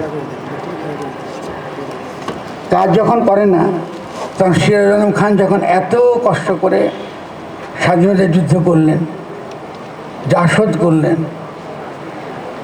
তারপরে যখন শেখ মুজিবুর রহমানের 15 দফা দিলেন, উনি ফেলা দিলেন, লাভ হয়নি। এই হিস্ট্রি থেকে শিখতে হবে আপনাদের ভুলটা কি ছিল। আমাদের ইতিহাসের মধ্যে কিন্তু বড় বড় বিপ্লবী আছে, সিরাজ আলম খান, আপনারা তো চেনেন না, তারা চেনেন কি কেউ? নাম শুনছেন না? আপনারা কেউ চেনেন না, এই জন্য হ্যাঁ হ্যাঁ বলেন। আপনারা তো ওই মহিউদ্দিনের বই পড়ছেন। যারা পেশাদার বিপ্লবী, ওরা যখন চিন্তা করে আমি সমাজকে বদলাবো, কিন্তু আইডিয়াটা প্ল্যাটোনিস না, আইডিয়াটা অ্যারিস্টটলিয়ান। ধীরে ধীরে সোসাইটিকে শেখাবো, সোসাইটি বুঝবে, বুঝে বুঝে আগাবে। এই অ্যারিস্টটলিয়ান হলেন সিরাজ আলম খান, প্ল্যাটোনিস না। প্ল্যাটোনিস শিখেছিল সিরাজ শেখদের। তফাৎ খেয়াল করেন, আমি যে ফিলোসফার আপনাদেরকে দূরে সমালোচনা দিতাম, তার কাছে তত্ত্ব ছিল, তিনি তত্ত্ব তৈরি করেছেন, এটা ক্লাসিক্যাল, এবং সেই তত্ত্বের ভিত্তিতে তিনি বিপ্লব করেন। এটা কিন্তু মাথার মধ্যে, তত্ত্বটা বাস্তবের সঙ্গে মিলল কি না এটার কোনো খেয়াল নাই। আর সেটা আব্দুল হকের ক্ষেত্রে তাই সত্য, কিন্তু সিরাজ আলমের ক্ষেত্রে কিন্তু এটা সত্য ছিল না। উনি প্র্যাকটিক্যাল, ব্যবহারিক লোক ছিল। তো তিনি যখন জীবিত ছিলেন, আমি তাকে জিজ্ঞেস করলাম, আচ্ছা সবই বুঝলাম, আপনি শ্রমিকদেরকে কেমনি নামালেন? এই পুরো শ্রমিক আন্দোলনটা ছিল কার হাতে? বামপন্থীদের হাতে। কষ্ট করে তার শ্রমিক আন্দোলন গড়ে তুলছে। তো দাদা তো অনেক হাসতো, হেসে বলতো, এটাকে বলে নোয়াখালী কানেকশন। তো তোমরা বুঝবে না। আমি বুঝবো না, আরে তোমরা কেতাব পড়ে বিপ্লব করে, তোমাদের দ্বারা হবে না। তো কেতাব পড়ে যারা বিপ্লব করে এদেরকে বলা হয় প্ল্যাটোনিস। আর যারা প্রতিদিনের ঘটনা দেখে দেখে তারা কি করে সিদ্ধান্ত না, এদেরকে বলে অ্যারিস্টটলিয়ান। এটা মনে রাখেন, কাজে লাগবে আপনাদের। আরেকটি উদাহরণ দেবে সিরাজ আলম খান, তারা বুঝবেন যে বিপ্লব গণঅভ্যুত্থান কী করে করে। এটা আমি নিজে সাক্ষী ছিলাম। আসম আব্দুর রব থেকে আরম্ভ করে তার যে 4 খলিফা, তারা ফিরে এসে বলছে মুজিবুর রহমান আমাদের কথা শুনে না, আমাদের কথা শুনতেছে না। তখন উনি তো ইকবাল হলে ইট দিয়ে শুয়ে থাকতো। উনি যে খুব একেবারে কী ছিল, ত্যাগী সন্ন্যাসী ছিল তা না, হি হ্যাড এ ভিশন। আমি বলবো একটু করে, ভিশনটা আমরা এগ্রি করতে পারি না পারি, কিন্তু হিস্ট্রি আমাদেরকে শিখতে হবে কোথায় তিনি ব্যর্থ হয়েছেন এবং কোথায় তার ত্রুটি, তাহলে কিন্তু আমরা তাড়াতাড়ি আগাতে পারবো। তিনি বললেন, খসরু ছিল তখন, তাদেরকে বলছে, এই তোমরা কালকে, মন্ত্র ছিল, এই তোমরা কালকে সকালে পেট্রোল আনবা আর ওই যে দড়ি, পাটের দড়ি আনবা, পেট্রোল আর পাটের দড়ি। তা আমি বলে, দাদা পেট্রোল পাটের দড়ি দিয়ে কী হবে? বাড়ি যা, তো আমি ফাঁসি দেবো। আমি আজকে ফাঁসি গিয়ে তোর মামিরি গিয়ে বলবি, বলে আমি ফাঁসি দিতে যাচ্ছি, আমাকে ধাক্কা দিয়ে বের করে দেয়। তো আমি চলে এলাম, বাট ওটা আমি দেখেছি যে তিনি এটা করে দিয়ে, ঠিক আছে। এখন সকালবেলা দেখি মিছিল বেড়ে, আমি এটার ব্যাখ্যা করছি গণঅভ্যুত্থান কী করে করে, প্র্যাকটিক্যাল আওয়াজটা খুব গুরুত্বপূর্ণ বুঝতে পারেন। সকালে তিনি গেলেন, দেখলাম যে তারা কী করছে, বড় বড় পার্টির ওটার মধ্যে বেরিয়েছে কজন, ধরুন 200 থেকে 250 ছাত্রলীগের কর্মী। ছাত্রলীগ তখন ছিল না, ছিল যে ছাত্র ইউনিয়ন, হিস্ট্রি ভুলে যাবেন না। সবচেয়ে শক্তিশালী তখন সংগঠন ছিল ছাত্র ইউনিয়ন। খসরু মন্টু এই আমার ওটা এখনো জীবিত জিজ্ঞেস করতে পারে। বেরিয়ে গিয়ে কী করবে, তারা ওই পেট্রোলের ওখানে আগুন ধরা দিচ্ছে, মিছিল যাচ্ছে, আগুন জ্বলতেছে, আগুন দেখে আরও 500 লোক একত্র হয়েছে। স্ট্রিট ওয়ার কাকে বলে, আমি তার একটা প্র্যাকটিক্যাল উদাহরণ আপনাকে দিচ্ছি। শাপলা চত্বর যেতে যেতে ওটা 10,000 হয়ে গেছে। মজা তো ওটা, এটা তো ইটস এ ফেস্টিভ্যাল। ইয়াংরা তো মজা পায় ঘটনাটা কীভাবে ঘটছে, ঠিক আছে। সন্ধ্যাবেলা উনি ফিরে এলে তখন এদিকে বলে যে এবারে যাও, এবার মুজিব ভাই শুনবে। তখন তো মুজিবাদের বুঝতে পারছি যে ছাত্রলীগ পাওয়ারফুল, ওদের কথা শুনতে হবে। আমি একটা উদাহরণ দিলাম, বিপ্লবের কিছু ট্যাকটিক্যাল আর্টও আছে। ফলে বিপ্লবের প্র্যাকটিক্যাল আর্টের ক্ষেত্রে যারা অত্যন্ত দক্ষ ছিলেন এবং এই দেশকে নিয়ে এসছেন, ছাত্রলীগের তো বাংলাদেশ স্বাধীন করার কথা ছিল না, স্বাধীন করার কথা ছিল ছাত্র ইউনিয়নের, সিপিবির। ছাত্রলীগ কী করে করলো? এই প্রশ্ন কি জাগে না আপনাদের? এটা থিওরিটিক্যাল কোশ্চেন। তাহলে বিপ্লব বুঝবেন কেমনে? ঠিক আছে, আমরা একটা ওখানে আমরা চলে গেলাম। এখন আমাদের কী ছিল বাংলাদেশে? এই তরুণরা এই বর্তমান পরিস্থিতিতে তারা খেয়াল করেন, বিভাজন মানল না। এমনকি তাদের নেতৃত্বের ক্ষেত্রে তারা বুঝে গেল আমাদের এমন কোনো নেতা রাখা যাবে না যার গায়ে দলের চিহ্ন আছে। খুব সিম্পল, আপনার কাছে সহজ মনে হচ্ছে, ওর কাছে কিন্তু খুব গুরুত্বপূর্ণ। কেন? ও অভিজ্ঞতা থেকে শিখেছে যে দলের চিহ্ন রাখলে ব্রড মুভমেন্ট গড়ে তোলা যাবে। বড় লোক আসবেন, এটা বিএনপির আন্দোলন, আমি থাকবো কেন? এটা জামাতি আন্দোলন, আমি থাকবো কেন? তাহলে ওরা কী করে আন্দোলনটা করলো? ছোট গ্রুপ। এটা বিরাট কিছু না। আপনি যে মনে করেন যে বিপ্লবের বিরাট একটা গ্রুপ লাগে সারা জীবন ধরে ধরে কি সদস্য সংগ্রহ করে, নো, ইউ আর রং। এই জন্য যারা তত্ত্ব, চিন্তাশীলতা, লেখালেখি, এখানে আমি ফোকাস করছি, এদিকে মনোযোগ দিন। এগুলো ভালো করে বোঝার চেষ্টা করেন কী করে এটা ঘরে তার প্র্যাকটিক্যালি কী করতে বাস্তবায়িত হয়। এই বাচ্চা ছেলে 25 বছর বয়স, ও এখন কি অন্তর্বর্তীকালীন সরকারের কী হয়েছে সে? আপনি চিন্তা করতে পারেন? চিন্তা করেন, আপনি করে ফেলছেন তো। আচ্ছা, তাহলে দেখা যাচ্ছে যে তার আগের প্রি কন্ডিশন কী হয়েছে এটা। কিন্তু আরেকটা তরুণ নেতৃত্বকে, যদিও আমার বিরুদ্ধে সে অনেক ক্যাম্পেইন করেছে, অনেক ভুলভাবে অনেক কিছু করেছে, আমি তাদের সম্পর্কে যদি না বলি আমি ইন্টেলেকচুয়ালি ডিসঅনেস্ট হব। আরেকটা শর্ত তৈরি করে দিয়েছে এর আগের, সেটা হলো নুরু এবং রাশেদরা। তার আগের যে কোটা সংস্কার আন্দোলন, প্রথম কোটা সংস্কার আন্দোলনে এই তারা যে প্র্যাকটিক্যালি শিবির বনাম সেকুলার, নাস্তিক বনাম সেকুলার, আওয়ামী লীগ বনাম বিএনপি, এইসবগুলো কিন্তু তারা ভেঙে দিতে পেরেছে প্র্যাকটিক্যালি। আপনি খেয়াল আছে 71 কত চেষ্টা করেছে রাশেদকে জামাতি ভ্রমণ করার জন্য, নুরুকে জামাতি ভ্রমণ করার জন্য প্রাণপণ চেষ্টা করেছে। এবং তাদের কতগুলো ট্যাকটিক ওয়াজ ব্রিলিয়েন্ট। তারা শেখ মুজিবের ছবি নিয়ে আন্দোলন করছে, ভেরি গুড। আমার শেখ মুজিব কি ছবি দিন আমার গায়ে, আমি যদি আগাতে পারি আন্দোলন আগে, আমার সমস্যাটা কী? আমি তো পিপল নিয়ে কাজ করব। তো তারা ক্ষমতাসীনদেরকে যতটুকু বিভ্রান্ত করতে চেয়েছিল, ভালো বিভ্রান্ত করতে পেরেছে। ফলে আমি মনে করবো যে ওরা হয়তো বা ভুল করেছে, হয়তো আমার বিরুদ্ধে অনেক খারাপ কথা প্রচার করেছে, আমি ওদের ভালোবাসি। I have to admit as an intellectual এই কন্ট্রিবিউশন ওদের আছে। তরুণ যে নেতৃত্ব এসছে, তারা যদি তাদেরকে না নেয়, এখন তাদের কৃতিত্ব স্বীকার না করে, এটা খুব অন্যায় হবে। এখন তাদেরকে একত্র হতে হবে, কারণ আমাদের সামনে আরও বড় চ্যালেঞ্জ আসছে। আমি বলতে চাই সেই বড় চ্যালেঞ্জটা কী। ফলে একত্র করাটা আমাদের আমার এখানে একত্রিত থাকাটা গুরুত্বপূর্ণ। আপনি আমার লেখা দেখেন, আমি বারবার বলছি, ছাত্র নেতৃত্বকে রক্ষা করেন, ছাত্র নেতৃত্বকে রক্ষা করেন। কেন করবেন? এটা যদি ঠিক থাকে, এটা হলো সিম্বলিক। এটা ঠিক থাকলে জনগণ বুঝে যে আমাদের নেতা ঠিক আছে। এটা যদি নষ্ট হয়, কিন্তু কিচ্ছু করতে পারবেন না, প্লিজ। ফলে ওখানে কে এটার মধ্যেও ঢুকছে, ওটা কি হচ্ছে, ওদের মধ্যে কি মনোমালিন্য, এইসব ফালতু গুজবে কান দেবেন না। তরুণ যে প্রজন্ম যারা গড়ে উঠেছে, হয়তো বা আমাদের কিছু অবদান থাকতে পারে তার মধ্যে, যথেষ্ট ইন্টারেস্ট, তারা বুঝবে বিভাজন করা যায় না। ফলে আমি তাদের প্রতি একটা আবেদন রাখবো, তোমরা যদি বড় লড়াইয়ের জন্য, এটাকে আমি বলি প্ল্যান বি, এই প্ল্যান বির জন্য যদি তোমরা তৈরি হতে চাও, অবিলম্বে তোমাদের মধ্যে যে বিরোধ, নুরু কি রাশেদ কি, যে বড় আগের যে জেনারেশনের নেতারা ছিল ওদেরকে আনা। ওরা হয়তো তখন বুঝেছে এই লিবারেল পলিটিক্যাল লাইনটা একমাত্র লাইন, বুঝেছে তো ভুল করেছে, কী হয়েছে তাদের ভুল হয়েছে, তো আমি কেউ শুধরাবো না। আমাদের বড় চ্যালেঞ্জ এসছে সামনে।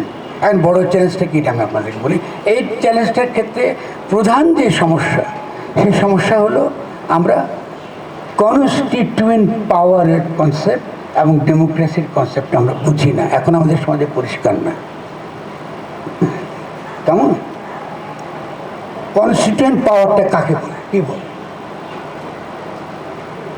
জনগণের সার্বভৌম কর্তৃত্ব, যেখানে জনগণের অভিপ্রায় ব্যক্ত, এটা সার্বভৌম, এটা সভরেন, এটা কোনো কনস্টিটিউশন অধীনে না, এটা সংবিধান দ্বারা ঠিক হয় না, এটা সংবিধান ভাঙে রে ভাই, এটা নতুন সংবিধান বানায়, তাকে পুরনো সংবিধানে নেবেন না কখনো। আপনি বিপ্লবকে কি করলেন, নিয়ে এসে বাঘেকে খাইতে দিলেন, এটা করছেন এই কাজটা।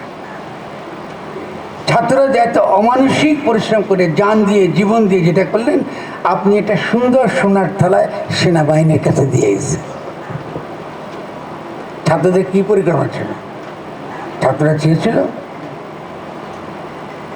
সেনাবাহিনীকে, ডক্টর ইউনূসকে সহ শহীদ মিনারে চেয়েছে।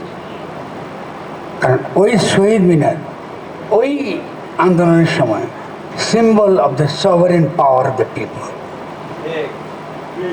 ওকে, জনগণের যে সার্বভৌম ক্ষমতা, তার যে প্রতীকী জায়গাটা, ওটা ছিল শহীদ মিনার। এখানে কিন্তু সাহিত্য আছে, খেয়াল করছেন, সিম্বলিক্যালি। এটা কিন্তু ভাষা। জনগণ যদি ফরার মধ্যে বিরাট থিসিসে লাগে গণতন্ত্র বুঝতেন, বুঝবে না কিছু। শহীদ মিনারে কিন্তু বুঝে যাবে, এই 10টা বই লিখতে যে কাজ হবে ও এক কাজেতে হবে। ও বুঝে গেছে যে আমার বিপ্লব এখন চিন্তা হয়নি, আছে, সে আবারও নামবে। কিন্তু আপনি যখন ধরে তাকে নিয়ে গেলেন সেনাবাহিনীর কাছে, আরে সেনাবাহিনী বা সৈনিকদেরকেও আসবে তো এখানে, তাকে জনগণের কাছে তাকে অবশ্যই আনুগত্য স্বীকার করতে হবে। এই কথা বলার জন্য যদি আজকে আমাকে গুলি করে মেরে ফেলে, আমি রাজি আছি, এই সত্যটা আমাদেরকে বলতে হবে, বলতে হবে এটা, যে প্রত্যেকটা আমলা বলুন, সেনাবাহিনী বলুন, এভরিবডি জনগণের সার্বভৌম ক্ষমতার কাছে আনুগত্য স্বীকার করতে হবে। তাহলে গণ অভ্যুত্থান তাহলে কি করে? কখনোই এই ভুলটা করে না যে জনগণের সার্বভৌম ক্ষমতা সংবিধানের নামে আবার সংবিধানের ভিতরে ঢুকায় দেয়, ফ্যাসিস্ট স্টেটের মধ্যে ঢুকায় দেয়। এটা কখনো করে না। এটা আত্মহত্যা, এটা আত্মহত্যা। এই আত্মহত্যার কারণে ঘটনাটা কী করেছি খেয়াল করেন। আমরা অন্তর্বর্তীকালীন বিপ্লবী সরকার পাইনি, আমরা পাইছি অন্তর্বর্তী সরকার। তফাৎটা কিন্তু বিরাট আকাশ আর পাতাল। অন্তর্বর্তীকালীন বিপ্লবী সরকার, তার বৈধতা কোথা থেকে আসে? তার বৈধতা আসে জনগণের সার্বভৌম ইচ্ছা। আচ্ছা, 71 সালে কি আপনারা যখন লড়াই করছেন, আপনার কি পাকিস্তানের সংবিধান দেখে দেখে লড়াই করছিলেন? এই সংবিধান এটা করা যাবে না, করছিলেন? তো না করে এখন করতেছেন কিছু না। এটা তো খুব বড় কাণ্ডজ্ঞান লাগে না? তো কিসের সংবিধান? তাহলে কনস্টিটিউয়েন্ট পাওয়ার হলো সেই ক্ষমতা, যে ক্ষমতার দ্বারা বিদ্যমান ব্যবস্থা, বিদ্যমান ক্ষমতাকে উৎখাত করে জনগণের সার্বভৌম ক্ষমতা নতুনভাবে নিজেদেরকে গঠন করে। এই জন্য এটা গাঠনিক ক্ষমতা। কঠিন লাগছে? লাগলে হাত তোলা। জি, আচ্ছা, আস্তে আস্তে আমি সংবিধান নতুন করে লিখবো না, আমি গঠনতন্ত্র নতুন করে লিখবো। এখন দেখেন শব্দ ব্যবহার বলছেন একটু আগে, প্রথম বিপ্লবের খুন বেরোবে ভাষা থেকে। আপনি যে ভাষায় ব্যবহার করবেন তার মধ্যে কিন্তু রাষ্ট্র পাবেন, যে করে ব্যবহার করছে ওটাই পাবেন। পার্থক্য কি? সংবিধানের গণতন্ত্রে সংবিধান রচনা করে কলোনিয়াল পাওয়ার। আপনারা এখনো কলোনাইজ। যে সংবিধান আছে ফ্যাসিস্ট সংবিধান, যেটা হাসিনা রেখে গেছে, এখনো আছে। এমন কি দিল্লি থেকে আরম্ভ করে সমস্ত পরাষ্ট্রদের যে সংবিধানে রাখার জন্য পাগল, এটা থাকবে। এই সংবিধান চাই না আমি যে গঠনতন্ত্র, কনস্টিটিউশন, কনস্টিটিউশনের অনুবাদ কি সংবিধান? আমরা কি আমার চেয়ে ভালো ইংরেজি কেউ জানে কেউ এখানে? আমি হয়তো ভুল করতে পারি, তাই বলতেছি। কনস্টিটিউশন মানে কি? গঠনতন্ত্র। কনস্টিটিউট মানে গঠন। তো সংবিধান কেন বলে? সিম্পল ব্যাপার। সংবিধান সবসময় একটা ভুল রং শব্দ। এটা কলোনিয়াল পাওয়ারকে টিকিয়ে রাখার জন্য এই শব্দটা ব্যবহার হয়। কেন? সংবিধান মানে সে বোঝায় যে আপনি আইনের অধীনে থাকবেন। আর আইনটা কে তৈরি করবে? আমি তৈরি করে দেব। ঠিক ঠিক আছে না? তো তারা আইন তো তৈরি করে দিচ্ছে হাসিনা তার বিভিন্ন সংশোধনীর মাধ্যমে। সেনাবাহিনী দেশে যে ভালো হইতে পাইছে। এখন আমি সেনাবাহিনীকে খুব পরিষ্কার একটা কথা বলতে চাই, আপনারা শেখ হাসিনার সংবিধানে তো অভ্যুত্থান করা নিষিদ্ধ করছেন কেন? কেন এটা করেছেন? আর যদি আওয়ামী লীগ ফিরে আসে আপনার তো ফাঁসি হবে। তারা এই যে সংবিধান তারা নিজেরা লঙ্ঘন করেছে, সেই সংবিধানের অধীনে তার বাচ্চা বাচ্চা ছেলেদেরকে ঢুকে দিচ্ছে। যারা এই জায়গায় নিয়ে এসছে এগুলো তো জনগণের বরদাস্ত করা উচিত না। তোমরাই তো গুম করেছিলে, তোমরা তো আয়নাঘর বানাইছো, তোমরা তো এখনো যাও নাই বাংলাদেশ থেকে। এখানে আসো তোমরা, তোমাদের স্ট্রাকচার সমস্ত কিছু এখানের মধ্যে আছে। তোমাদের থেকে তো র্যাব তৈরি হয়েছে। তো সংবিধান তুমি চাইতেছ কারণ তুমি সমস্ত ব্যবস্থাটা টিকিয়ে রাখতে চাও, আবার আক্রমণ করতে চাও তুমি। এবং আমি তো বিস্মিত হব না আবার যদি ছেলেগুলিকে ধরে নিয়ে মেরে ফেলি। I will not be surprise. নতুন আয়নাঘর গড়ে উঠে যদি ওঠে I will not be surprise. আমি বিস্মিত হব না। ওরাই তো করেছে, বাইরের লোক করছে নাকি? বাইরের কোনো লোক করেছে? কোনো লোক করেনি। তাহলে প্লিজ আপনারা এই যে কথাগুলো আমি বলি, এই যে কনসেপচুয়াল কথাটা বলি, এটার সঙ্গে আমাদের বাঁচা মরা নিহিত থাকে। একটু মনোযোগ দিয়ে পড়বেন আমার লেখা। আমি কিন্তু সাহিত্য করি না, আবার আমি সাহিত্য করি। একটু কন্ট্রাডিক্টরি মনে হলো না? আমি আপনাদের সাহিত্য করি না, আমি কিন্তু সত্যিকার সাহিত্য করি। যে সাহিত্য অভ্যুত্থান ঘটায়, যে সাহিত্য নতুন করে আমাকে কনস্টিটিউট করতে, নতুন করে বাংলাদেশকে গঠন করতে সহায়তা করে, এটা খুব গুরুত্বপূর্ণ। তাহলে আমাদেরকে অবশ্যই নতুন গঠনতন্ত্র আমাদেরকে প্রণয়ন করতেই হবে। এটা আমার হ্যাঁ, কিন্তু আমি অসম্ভব খুশি হলাম, কিন্তু হাততালির জন্য তো আমি এখানে আসি নাই। আমি কাজ করার জন্য আসছি, আমি তো কাজের মানুষ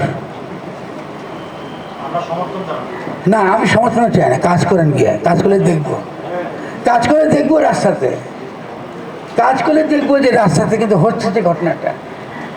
আপনারা যখন রাস্তা যখন আমার যদি কোনো কাজ থাকে ওটা তো রাস্তার ফুটে উঠছে, আমি তো সমর্থন চাই না কারো কাছে, দরকারও নাই।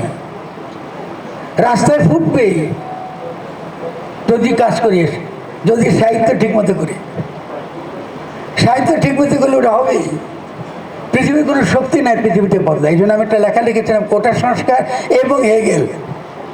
তো আমার গালি দিচ্ছে, ফরাবুদার এখন মাথা খারাপ, এখনো খাই দর্শন করে বলছে। সিরিয়াসলি আমি ধরিয়ে দিতে চেয়েছি যে গর্ধবেরা বুঝে না, তারা মনে করে হঠাৎ ঘটছে। একটা বিপ্লব যখন ঘটে তারা মনে করলে হঠাৎ ঘটছে। তো হেগেল বলছে না, হঠাৎ কিচ্ছু ঘটে না, তার জন্য দীর্ঘ প্রস্তুতি চলে। সে দীর্ঘ প্রস্তুতি যখন হঠাৎ করে চোখের সামনে ভেসে ওঠে, আমরা তখন থতমত খেয়ে যাই, আমরা বুঝি না কোথা থেকে আসছে।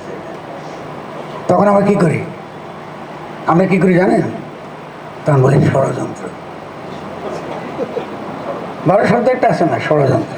এটা ষড়যন্ত্র, এটা ইন্ডিয়ার ষড়যন্ত্র, ওটা আমেরিকার ষড়যন্ত্র, ওটা রাশিয়ার ষড়যন্ত্র, এটা ফরার মজারের ষড়যন্ত্র, সব দাম। ঠিক আছে না? তাহলে প্রথমত আপনারা আজকে আমরা যেই কনসেপ্টটা মাথায় নিয়ে যাব, আপনাদের প্রশ্ন পরিপ্রেক্ষিতে আমি আরও অনেক আলোচনা ডেফিনেটলি করব, কিন্তু যেখানে সে আমি আপাতত শেষ করব, আপনারা গণ অভ্যুত্থান গঠন এই দুটো কনসেপ্ট মাথার মধ্যে ঢোকান, আমাদেরকে নতুন গঠনতন্ত্র লাগবে। এখন গঠন কথাটা আমি একটু ব্যাখ্যা করি, পুরো ব্যাখ্যা করতে পারবো, আমার বইয়ের মধ্যে আছে, দয়া করে পড়বেন। আমি যে সব, আর আমি খুব ভালো বলতে দিতে পারি, কী করা যাবে? ঠিক আছে, কিন্তু খালি এটা মনে করি, গঠন কিন্তু বিপ্লবের পরে একটা কনস্টিটিউয়েন্ট অ্যাসেম্বলি ডেকে শুরু হয়, এটা কিন্তু না, এটা ভুল। গঠনের কাজ শুরু হয়েছে কখন থেকে? বহু আগে, যেদিন আমরা বুঝে গেছি হেফাজত আর কি সেকুলারদের একত্র করতে হবে। এটা তো কঠিন কাজ নাকি? যখন আমরা বলছি পারছি ইসলাম আমাদের সংস্কৃতির অংশ, ইসলাম আমাদের ক্রিটিক্যালিও পড়তে হবে। খালি হুজুরটা কয়ে দেবে ওদের কিতাব শুনবো, এটা তো হবে না। আমরা তো পড়তে দেন, আমরা তো একটু আবৃত্তি জানি। আর আমি তো নোয়াখালীর লোক, আমার তো মায়ের পেটে তো কোরআন মুখস্থ করে বাইরে। জানেন তো নোয়াখালীর এরকম জানতেন, আজকে জানলেন। ফলে আমি হুজুরদের কাছে, বিনয়ের কাছে বলবো, এটা আমাকে বলেন না যে ফরাবাদ তো আরবি জানে না, বলেন না, আমার লজ্জা লাগে। বরং বলেন যে আমি কোথায় ভুল করছি, কোরআনে কোন সূরাতে ভুল করছি, কী কথা বলছি এটা ভুল, আমি কথা বলবো। আমি আপনাদের পক্ষের লোক, আমি কারো বিরোধের লোক না। আমি বাংলাদেশের লোক, আপনার বাংলাদেশের মানুষ। আমাদের সামনে শত্রু অনেক বড়। সমাজকে বিভাজিত করবেন না, সমাজকে আগে দিতেন। আমি কি ছিলাম না আপনাদের সঙ্গে?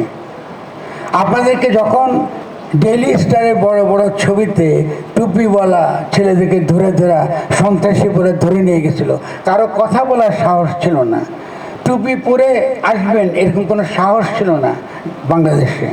মাদ্রাসার ছেলে বলতে বোঝা যায় কি পশ্চাৎপদ, জঙ্গি।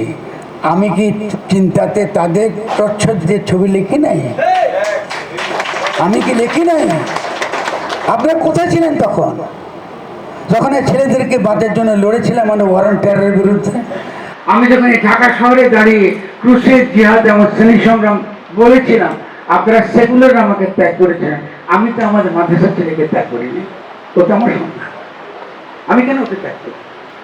এখন যাদেরকে জঙ্গি বলে আপনার ধরে নিয়ে গেছেন, আমি নীরবে তাদের জন্য কাজ করি। আমাকে তো বসে ঠাকুর পেটেও চাষ কেন নিচ্ছি তাদেরকে জঙ্গি? কি অন্যায় করেছে? ও ভুল করতে পারে, তার তত্ত্ব সেটা ইসলামের রাষ্ট্রটা চাক না, কি হয়েছে? এটা অধিকার আছে চাইলে। ইসলামের রাষ্ট্রটি ইসলামের সঙ্গে অসঙ্গতিপূর্ণ, এটা আমাকে ব্যাখ্যা করতে দেন। আমি তো আছি ইসলামের মধ্যে, ইসলামের রাষ্ট্র নেই, এর কোনো কনসেপ্ট নেই। ইসলাম কখনোই পাশ্চাত্যের আধুনিক রাষ্ট্রকে মডেল হিসেবে গ্রহণ করে নাই। আচ্ছা, শরীখানার সামনে যদি লিখে দেন ইসলামী শরীখানা, এটা হবে ইসলামী শরীখানা? শরীখানা বুঝেন কেউ? বার মদ্যপানের জায়গা। তো আমি লিখে দেন ইসলামী শরীখানা, এটা ইসলামী হয়ে যাবে। ঠিক, হ্যাঁ, থাকতে পারে। আচ্ছা ঠিক আছে, না আচ্ছা থাক, কিন্তু আমরা কনসেপ্টে হাসি দরকার আছে। আমরা কনসেপ্টে থাকি, ঠিক তেমনি ইসলামী রাষ্ট্র অক্সিমোরন, এটা হয় না। তাহলে ইসলাম কী চায়? ইসলাম চায় কিন্তু সমাজ। তার কিন্তু কনসেপ্ট হচ্ছে উম্মাহ, বিশ্ব সমাজ। বিচিত্র বিভিন্ন সমাজ থাকবে, আল্লাহ বানাইছে যেন তারা পরস্পরকে চিনতে পারে, বুঝতে পারে, কিন্তু তারা একসঙ্গে থাকবে, মার্কেট করবে না। এটা হলো ইসলাম। আর সে কি বলতেছে? সে বলতেছে মানুষ আল্লাহর খলিফা। আর ফেরেশতারা কি বললো? ফেরেশতারা একটা হবসের থিসিস বলছে, কি টমাস হবসের। আমি একটু বলি, আমাদের আজাজিল কিন্তু টমাস হব পড়ছিল তখন, কিন্তু হাসেন না। আজাজিলটা কি বলছে? বলতেছে এরা ঝগড়া ফ্যাসাদ করবে। আপনি কি হবস পড়েছেন কেউ? এরা ঝগড়া ফ্যাসাদ করবে, এটা জঙ্গল, এরা জঙ্গল তৈরি করবে, এরা জঙ্গল তৈরি করবে, ঝগড়া ফ্যাসাদ করবে। তা আল্লাহ বলছেন কি আমি যা জানি তোমরা তা জানো না। তাহলে হবসের থিওরি দিয়েছে কে? ইবলিস, যে মানুষ মাত্র ঝগড়া ফ্যাসাদ করে। টমাস হবসের থিসিস দিয়েছে ইবলিস। শয়তান ও কিন্তু টমাস হবসের বই পড়ছে, এখনো পড়ে। ইসলামে শয়তান বলে কোনো কনসেপ্ট নাই, লাইক ক্রিশ্চিয়ানিটি অ্যান্ড জুদাইজম। আমি এখানে বোধ সহমত। আর আমি বলছি আপনাদেরকে, শয়তান কি নামাজ পড়ে? আমাদের কি ধারণা? পড়ে? অবশ্যই পড়ে। ও তো একবারে বলে না আমি নামাজ পড়বো না, বলে আমি আল্লাহর ইবাদত করবো। আমি তো সারাক্ষণই তার ইবাদত করি, তুমি আবার মানুষ বানা রেখেছেন না। এরা তো ঝগড়া ফ্যাসাদ করবে, এরা তো সব এগুলো করবে। ঠিক আছে, খুব গুরুত্বপূর্ণ। দেখেন, থিওলজি থেকে আমি পলিটিক্যাল সায়েন্সে আসছি। ফলে ক্রিটিক্যাল থিওলজি অসম্ভব গুরুত্বপূর্ণ, যেটা মার্কস আমাদের শিখাইছে, যে ধর্মতত্ত্ব ক্রিটিক করো, তাইলেই কিন্তু সমাজ বুঝবা, রাজনীতি বুঝবা। মুসলমানরা ধর্মতত্ত্বে ক্রিটিক করে নাই বলে পাশ্চাত্যের অধীন রয়ে গেছে। রাষ্ট্রতত্ত্বরা তারা ধার করে বিদেশ থেকে, কোরআন থেকে ধার করে না। তাদের রাষ্ট্রতত্ত্ব কোরআন থেকে আসে। তাহলে এগুলো কিন্তু আমাদের ভেঙে ফেলতে হবে, ভেঙে ফেলতে হবে। আমার সঙ্গে আজকে মাদ্রাসা ছেলে অ্যারিস্টটল পড়ে, একসময় পড়তো তারা, পুরো প্ল্যাটো পড়ে পড়তো না ওরা, অ্যারিস্টটল প্লাটো পড়ছে ওরা। এই মাদ্রাসা শিখে চলে গেলো কী করে? হারিয়ে গেছে না ওটা। তো আমি ফিরে আনতে হবে এগুলো। সমস্ত জামিয়াগুলোকে বিশ্ববিদ্যালয় বানাইতে হবে, সমস্ত বিশ্ববিদ্যালয়কে জামিয়া বানাইতে হবে, যদি আমরা আগামী দিনে বিপ্লব করতে চাই। তার মানে এইসব বিভাজন ভেঙে দিতে হবে। আপনি একটা ছেলে যে পরিমাণ পরিশ্রম করে মাদ্রাসায় পাস করে আসে, সেটা ইসলামের এডুকেশনের কনসেপ্টের সঙ্গে যুক্ত। ইসলাম লিবারেল এডুকেশনকে এডুকেশন বলে, টেকনিক্যাল এডুকেশনকে এডুকেশন বলে না। মানে তার আত্মার যত্ন, রুহানিয়াত, মনের যত্ন, এটাকে সে এডুকেশন বলে। শিক্ষা বলতে আত্মার যত্ন বোঝে, রুহানিয়াতের বিকাশ বোঝে। ফলে সে রিলিজিয়াস এডুকেশনকে মনে করে এডুকেশন। আর আপনি যেটাকে এডুকেশন বলেন, এটাতে স্কিল, এটা তো আপনি শিখতে পারেন। তাহলে স্কিলই যদি শিখবা, তো কারখানাতে যাও, আবার বুয়েট দিতে হবে কেন? প্রত্যেকটা কারখানা তাহলে বুয়েট হয়ে যায়, আলাদা করাকে যান। ফলে ইসলামের নিঃসন্দেহে শিক্ষা সংক্রান্ত একটা মৌলিক চিন্তাভাবনা আছে, যেটা আমরা এখনো পরিষ্কার করতে পারিনি। এবং এই মৌলিক চিন্তা আসলে এই সারা দেশে, বাংলাদেশে আমাদের যারা ইসলাম ধর্মাবলম্বী, ও কি আর আমাদের হুজুরদের বাস শুনবে? ওদের মজাটা পেয়ে যাবে, ওদের বুঝবে যে তার কোরআনটা কত কত গুরুত্বপূর্ণ অবদান আছে, ফিলোসফিক্যাল কন্ট্রিবিউশনটা আছে। তো আমরা এখন যেটা আমরা আসছি, হ্যাঁ, আমরা গঠন লাভ করছি। এই যে এখন আলোচনা করলাম, এটা কিন্তু গঠন। কী করছিলাম আমি? এখন সমাজের চিন্তাগুলোকে ভেঙে দিচ্ছি, যাতে আগামী দিনে যখন রাষ্ট্র কনস্টিটিউট করবার প্রসেসটা শুরু হবে, তখন রাষ্ট্র কি করবে? এই যে আমাদের আলাপ বা গ্রামের আড্ডা আলাপকে, চাখানায় আলাপ, এইসব আলাপগুলোকে আরও আনবে, কথা বলবে। বিভিন্ন জেলায় জেলায় উপজেলায় জনগণ পার্টিসিপেট করবে, এইরকম সভা হবে। ইমাজিন করেন, প্রত্যেকটা উপজেলায় এরকম সভা হচ্ছে, পিপল পার্টিসিপেট করছে, বলছে আমি এরকম কৃষি ব্যবস্থা চাই, আগেরটা ভালো না। আমি এরকম কি কারখানা চাই, আগেরটা ভালো না। আমার নদীতে বীজ দিচ্ছে, এটা বন্ধ করো। আমার এরকম অধিকার চাই, ঠিক আছে, এখন যেটা আছে এটা ভালো না। আমাকে সবসময় আদালতে যাইতে হয়, এরকম আদালত চাই না, নতুন আদালত দাও। তাহলে সেই কিন্তু এগুলো বলবে। তাহলে অন্তর্বর্তীকালীন বিপ্লবী সরকার মানে হলো এই অন্তর্বর্তী বিপ্লবী সরকার এগুলোই করে। জনগণকে, যেহেতু সে জনগণের সার্বভৌম প্রতিনিধি, সে জনগণের প্ল্যাটফর্ম তৈরি করে দেয়, যেন সে কথা বলে, যেন সে আগামী গঠনতন্ত্র প্রণয়ন করে। ও করে জনগণ, ডক্টর কামাল হোসেন করে না। এইটার পার্থক্য, ফান্ডামেন্টাল তফাৎ জনগণ নিজে করে। আর আমরা কি করি? আমরা যারা এটাকে আমরা একটা প্রিসাইজলি, হয়তো সে একই কথা 100টা ভাবে ছড়িয়ে ছিটিয়ে বলে, এটাকে আমরা প্রিসাইজলি বলি। যেমন এবার আমি আমার একটা ফেসবুক লেখা আপনারা খেয়াল করেছেন, আমি বলেছি যে অন্তর্বর্তীকালীন বিপ্লবী সরকার যখন থাকবে, তখন বর্তমান সংবিধানও থাকবে। আমাদের কালকে তো সংবিধান বদলাতে পারবে, সময় লাগবে না? আমরা কি কালকে পারবো সংবিধান বদলাতে? পারবো না। তাহলে এক কথায় বলেন তো দেখি, এমন একটা কথা বলবো যেটা আমার বিপ্লবকে রক্ষা করবে, আবার আগামী সংবিধান প্রণয়ন পর্যন্ত কিন্তু আমার দেশে আইন শৃঙ্খলা সব কিছু চলবে। এক লাইনে বলতে পারবেন না? এটা তো হলো না। সংবিধান, আইন, আদালত কী করে চলবে? মিনিস্ট্রি কী করে চলবে? এক লাইনে বলতে হবে।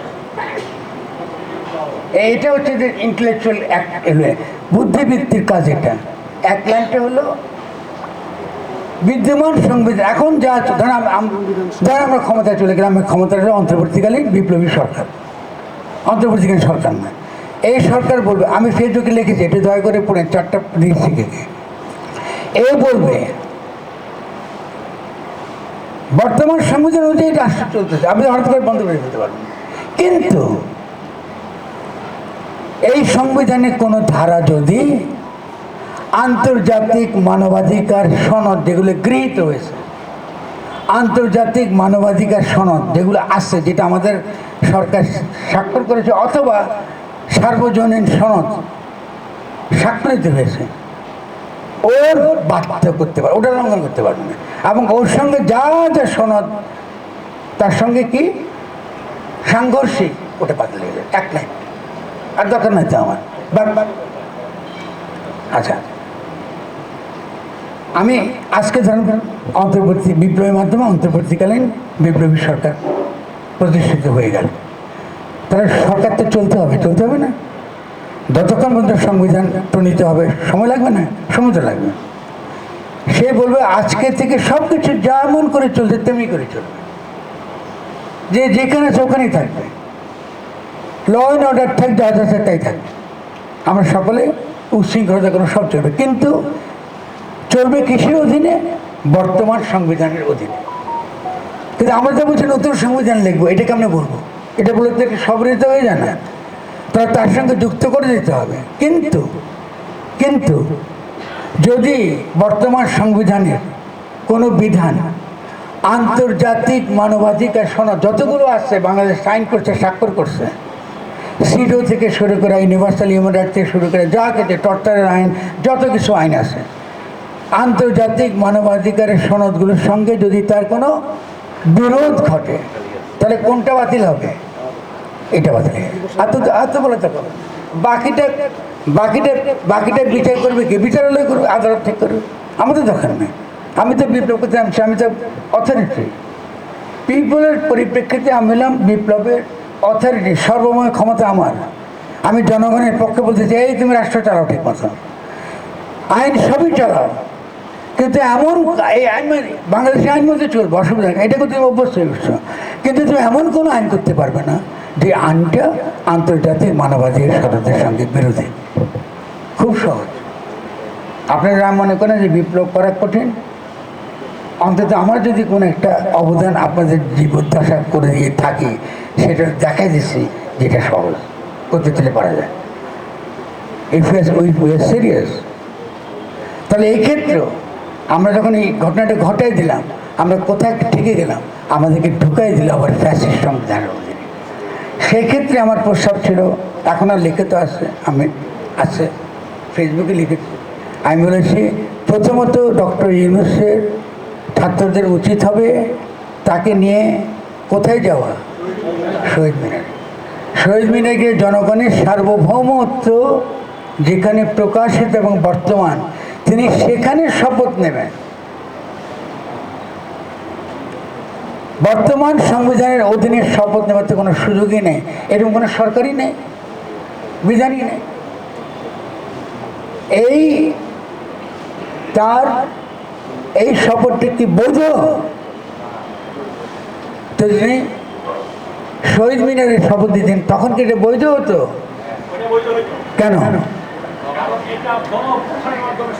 না? এটা গণক্ষমতার সর্বোচ্চ প্রকাশ, এটাকে বলে গণতন্ত্র। গণতন্ত্র ওটা, গণতন্ত্র বাংলাদেশের সংবিধান না, গণতন্ত্র বাংলাদেশের সংবিধান না, ওটা ছিল গণতন্ত্র। উনি কি হাত তুলে বলতেন, আমি গণ অভ্যুত্থানের দ্বারা নির্বাচিত কি প্রধান, আমার যে দায়িত্ব সেটা আমি পালন করব, আমি আপনাদের সঙ্গে কোনো বিশ্বাসঘাতকতা করব না। এই অভ্যুত্থানের মধ্য দিয়ে আপনারা যে ইচ্ছা এবং অভিপ্রায় ব্যক্ত করেছেন, আমি সেই ইচ্ছা এবং অভিপ্রায় আমি বাস্তবায়িত করব, এবং সেটা বাস্তবায়নের জন্য যে গঠনতন্ত্র প্রণয়ন, আমি সেই গঠনতন্ত্র আপনাদের উপহার দেব, আমার সঙ্গে থাকেন। এটা ছিল পদ্ধতি। তারপরে তিনি কি করতেন? লক্ষ্য মিছিল নিয়ে তিনি বঙ্গভবনে যেতেন।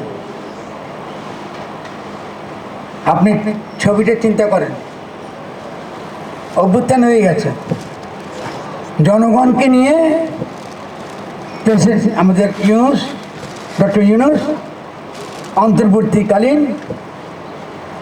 সরকারের, অন্তর্বর্তীকালীন বিপ্লবী সরকার যিনি প্রধান, তার পেছনে জনগণ যাচ্ছে বঙ্গভবনে। যা চিন্তা করেন ছবিটা, জনগণের বিজয়। আর শেখ হাসিনার সংবিধানটা আপনি কি করবেন? ছেড়ে ফেলে দেবেন। এটাকে বলে কনস্টিটিউটিং। কনস্টিটিউট কে করে? জনগণ করে। এই যে জনগণের কনস্টিটিউটিভ পাওয়ার, এটা একই সঙ্গে এটাকে গণতন্ত্র বলে। একই জিনিস, একই কথা, এটাই তো গণতন্ত্র। গণতন্ত্রের সর্বোচ্চ রূপটা কি? গণ অভ্যুত্থান।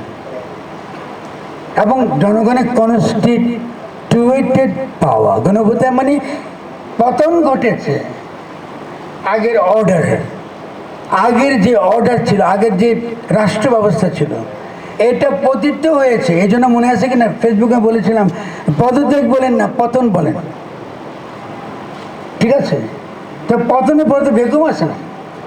আর তো তখন আইনজীবী যারা, ফিলোসফার, এরা বলছেন যে নিহিলি, তখন তো কিচ্ছু নেই, সব শূন্য, সংবিধান টবিধান কিছু নেই। তখন অনেক আইনজীবী বলতেছে এই এরকম শূন্য অবস্থায় কেমন রাষ্ট্র চলে? তাদের উত্তর হচ্ছে না, রাষ্ট্র কখনোই বিলুপ্ত হয় না। তার জনগণ কি মরে গেছে নাকি? রাষ্ট্র মানে জনগণ, এবং এটা নাকচ হয়ে গেছে। এই যত ইতিহাস আছে, যদি আপনার রাজনৈতিক সাহিত্য পড়েন, আমার পরে পড়ি আমাকে তুষার আমাকে চাপ দিচ্ছে, পাচ্ছি না করতে, কিন্তু গঠন বইটা এই প্রক্রিয়াগুলো আরও ভালো করে ব্যাখ্যা করে আরও পরিষ্কার হবে। এখন আপাতত মনে রাখেন যে ওই গাঠনিক প্রক্রিয়াতে রাষ্ট্র তখনও কিন্তু হাজির থাকে। যারা আইনি তর্ক দেয় যে রাষ্ট্র তাহলে চলবে কেমন, ননসেন্স, রাষ্ট্রটা কাগজ দিয়ে চলে নাকি? তো ইংল্যান্ডের তো কোনো সংবিধানই নেই, তাহলে কী করে চলে? ইংল্যান্ডে কোনো সংবিধানই নেই, ওটা কী করে চলে? তাহলে আমি প্রত্যেককে বলতে চাই, আপনারা যারা ষড়যন্ত্র করে আজকে এই গণ অভ্যুত্থানকে আজকে আপনি নিয়ে গেলেন আপনারা বঙ্গভবনে, আপনাদের তো একদিন জবাবদিহি করতে হবে। কেন আপনি নিয়ে গেছেন? ছাত্ররা কি বলছে? বলে না তো, তারা চায় না। কিন্তু আমাদের দোষ আছে? হাত তুলে বলেন দোষ আছে, দয়া করে বলেন দোষটা কি? আমরা কখনো চিন্তাকে মূল্য দিই না। চিন্তা করা যে গুরুত্বপূর্ণ বিপ্লবের জন্য, এটাকে আমরা মূল্য দিই না। চিন্তা না করলে তো সমাজ অগ্রসর হবে না।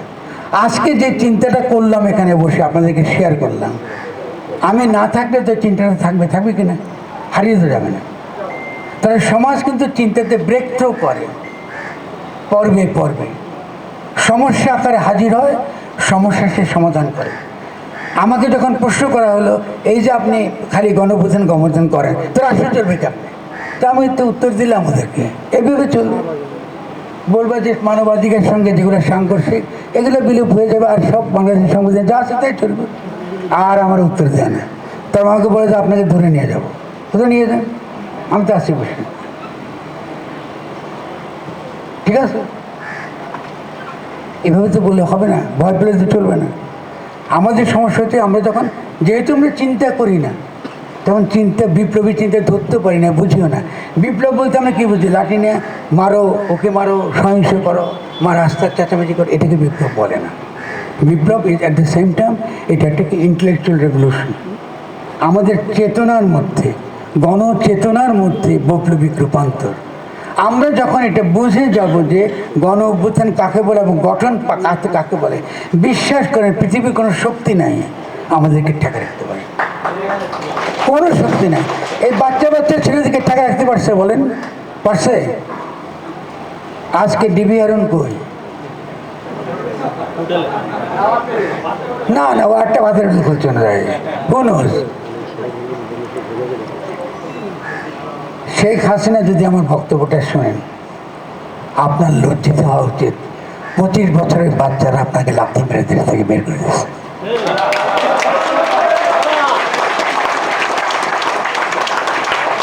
আমরা যখন রাস্তা দিয়ে আসতেছিলাম, আমার চোখ দিয়ে পানি পড়তেছিল, কেন জানেন? বাচ্চারা ট্রাফিক পুলিশ করছে। অপূর্ব দৃশ্য, অভূতপূর্ব দৃশ্য। আমি বোধহয় আগামী দিনের এই বাংলার রূপটা হয়তো দেখবো না, কিন্তু আমি আজকে তো দেখলাম অসাধারণ রূপ। এই ছেলেগুলিকে আবার ঢুকে ফেলবে, এই তোমরা যাও যাও, এখন তোমরা তো ছাত্র, তোমার স্কুলে যাও। আবার তারা তাদের পুনরুজ্জীবন ফেরত আনবে, এসে কথাবার্তা বলে। আপনাকে শুনবেন এগুলো? তো তরুণরা যদি আমার এই কথা শোনো, ঘরে ফিরে যাবে না। তোমরা যেটা ঘটিয়ে দিয়েছ, আজকে এই বিকেলের দিকে, দুপুরের দিকে, ঠিক বেড়ে দেয় না, আমাদের বন্ধু, আমার বন্ধু, ওই আপনারা অনেক কথা গেছেন, গায়ত্রী চক্রবর্তী স্পিভাক অসুস্থ,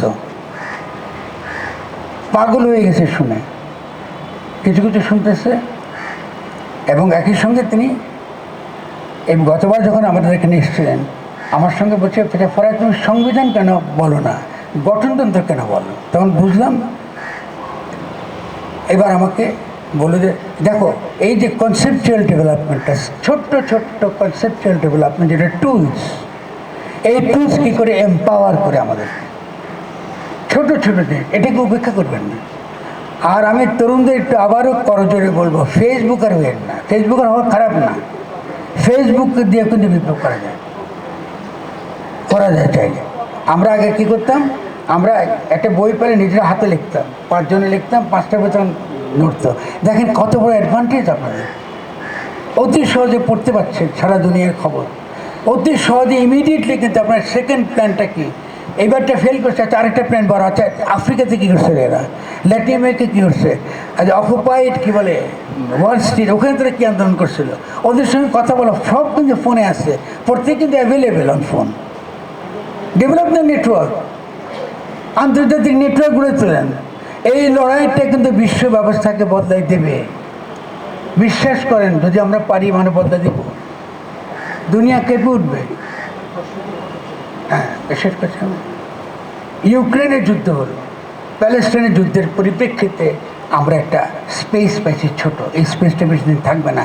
এটাকে কিন্তু অপচয় করেন না প্লিজ, অপচয় করলে কিন্তু আবারও কিন্তু তারা সমস্ত স্ট্রাকচার মেনে গিয়ে বসে যাবে, কিচ্ছু করতে পারবে না, কিচ্ছু করতে পারবে,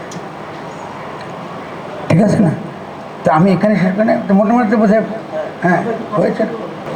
পরিস্থিতি এখনকার প্রবলেম কেন্দ্রিক আলোচনা করি, তাহলে কিন্তু আমার তাড়াতাড়ি হয়ে যাবে।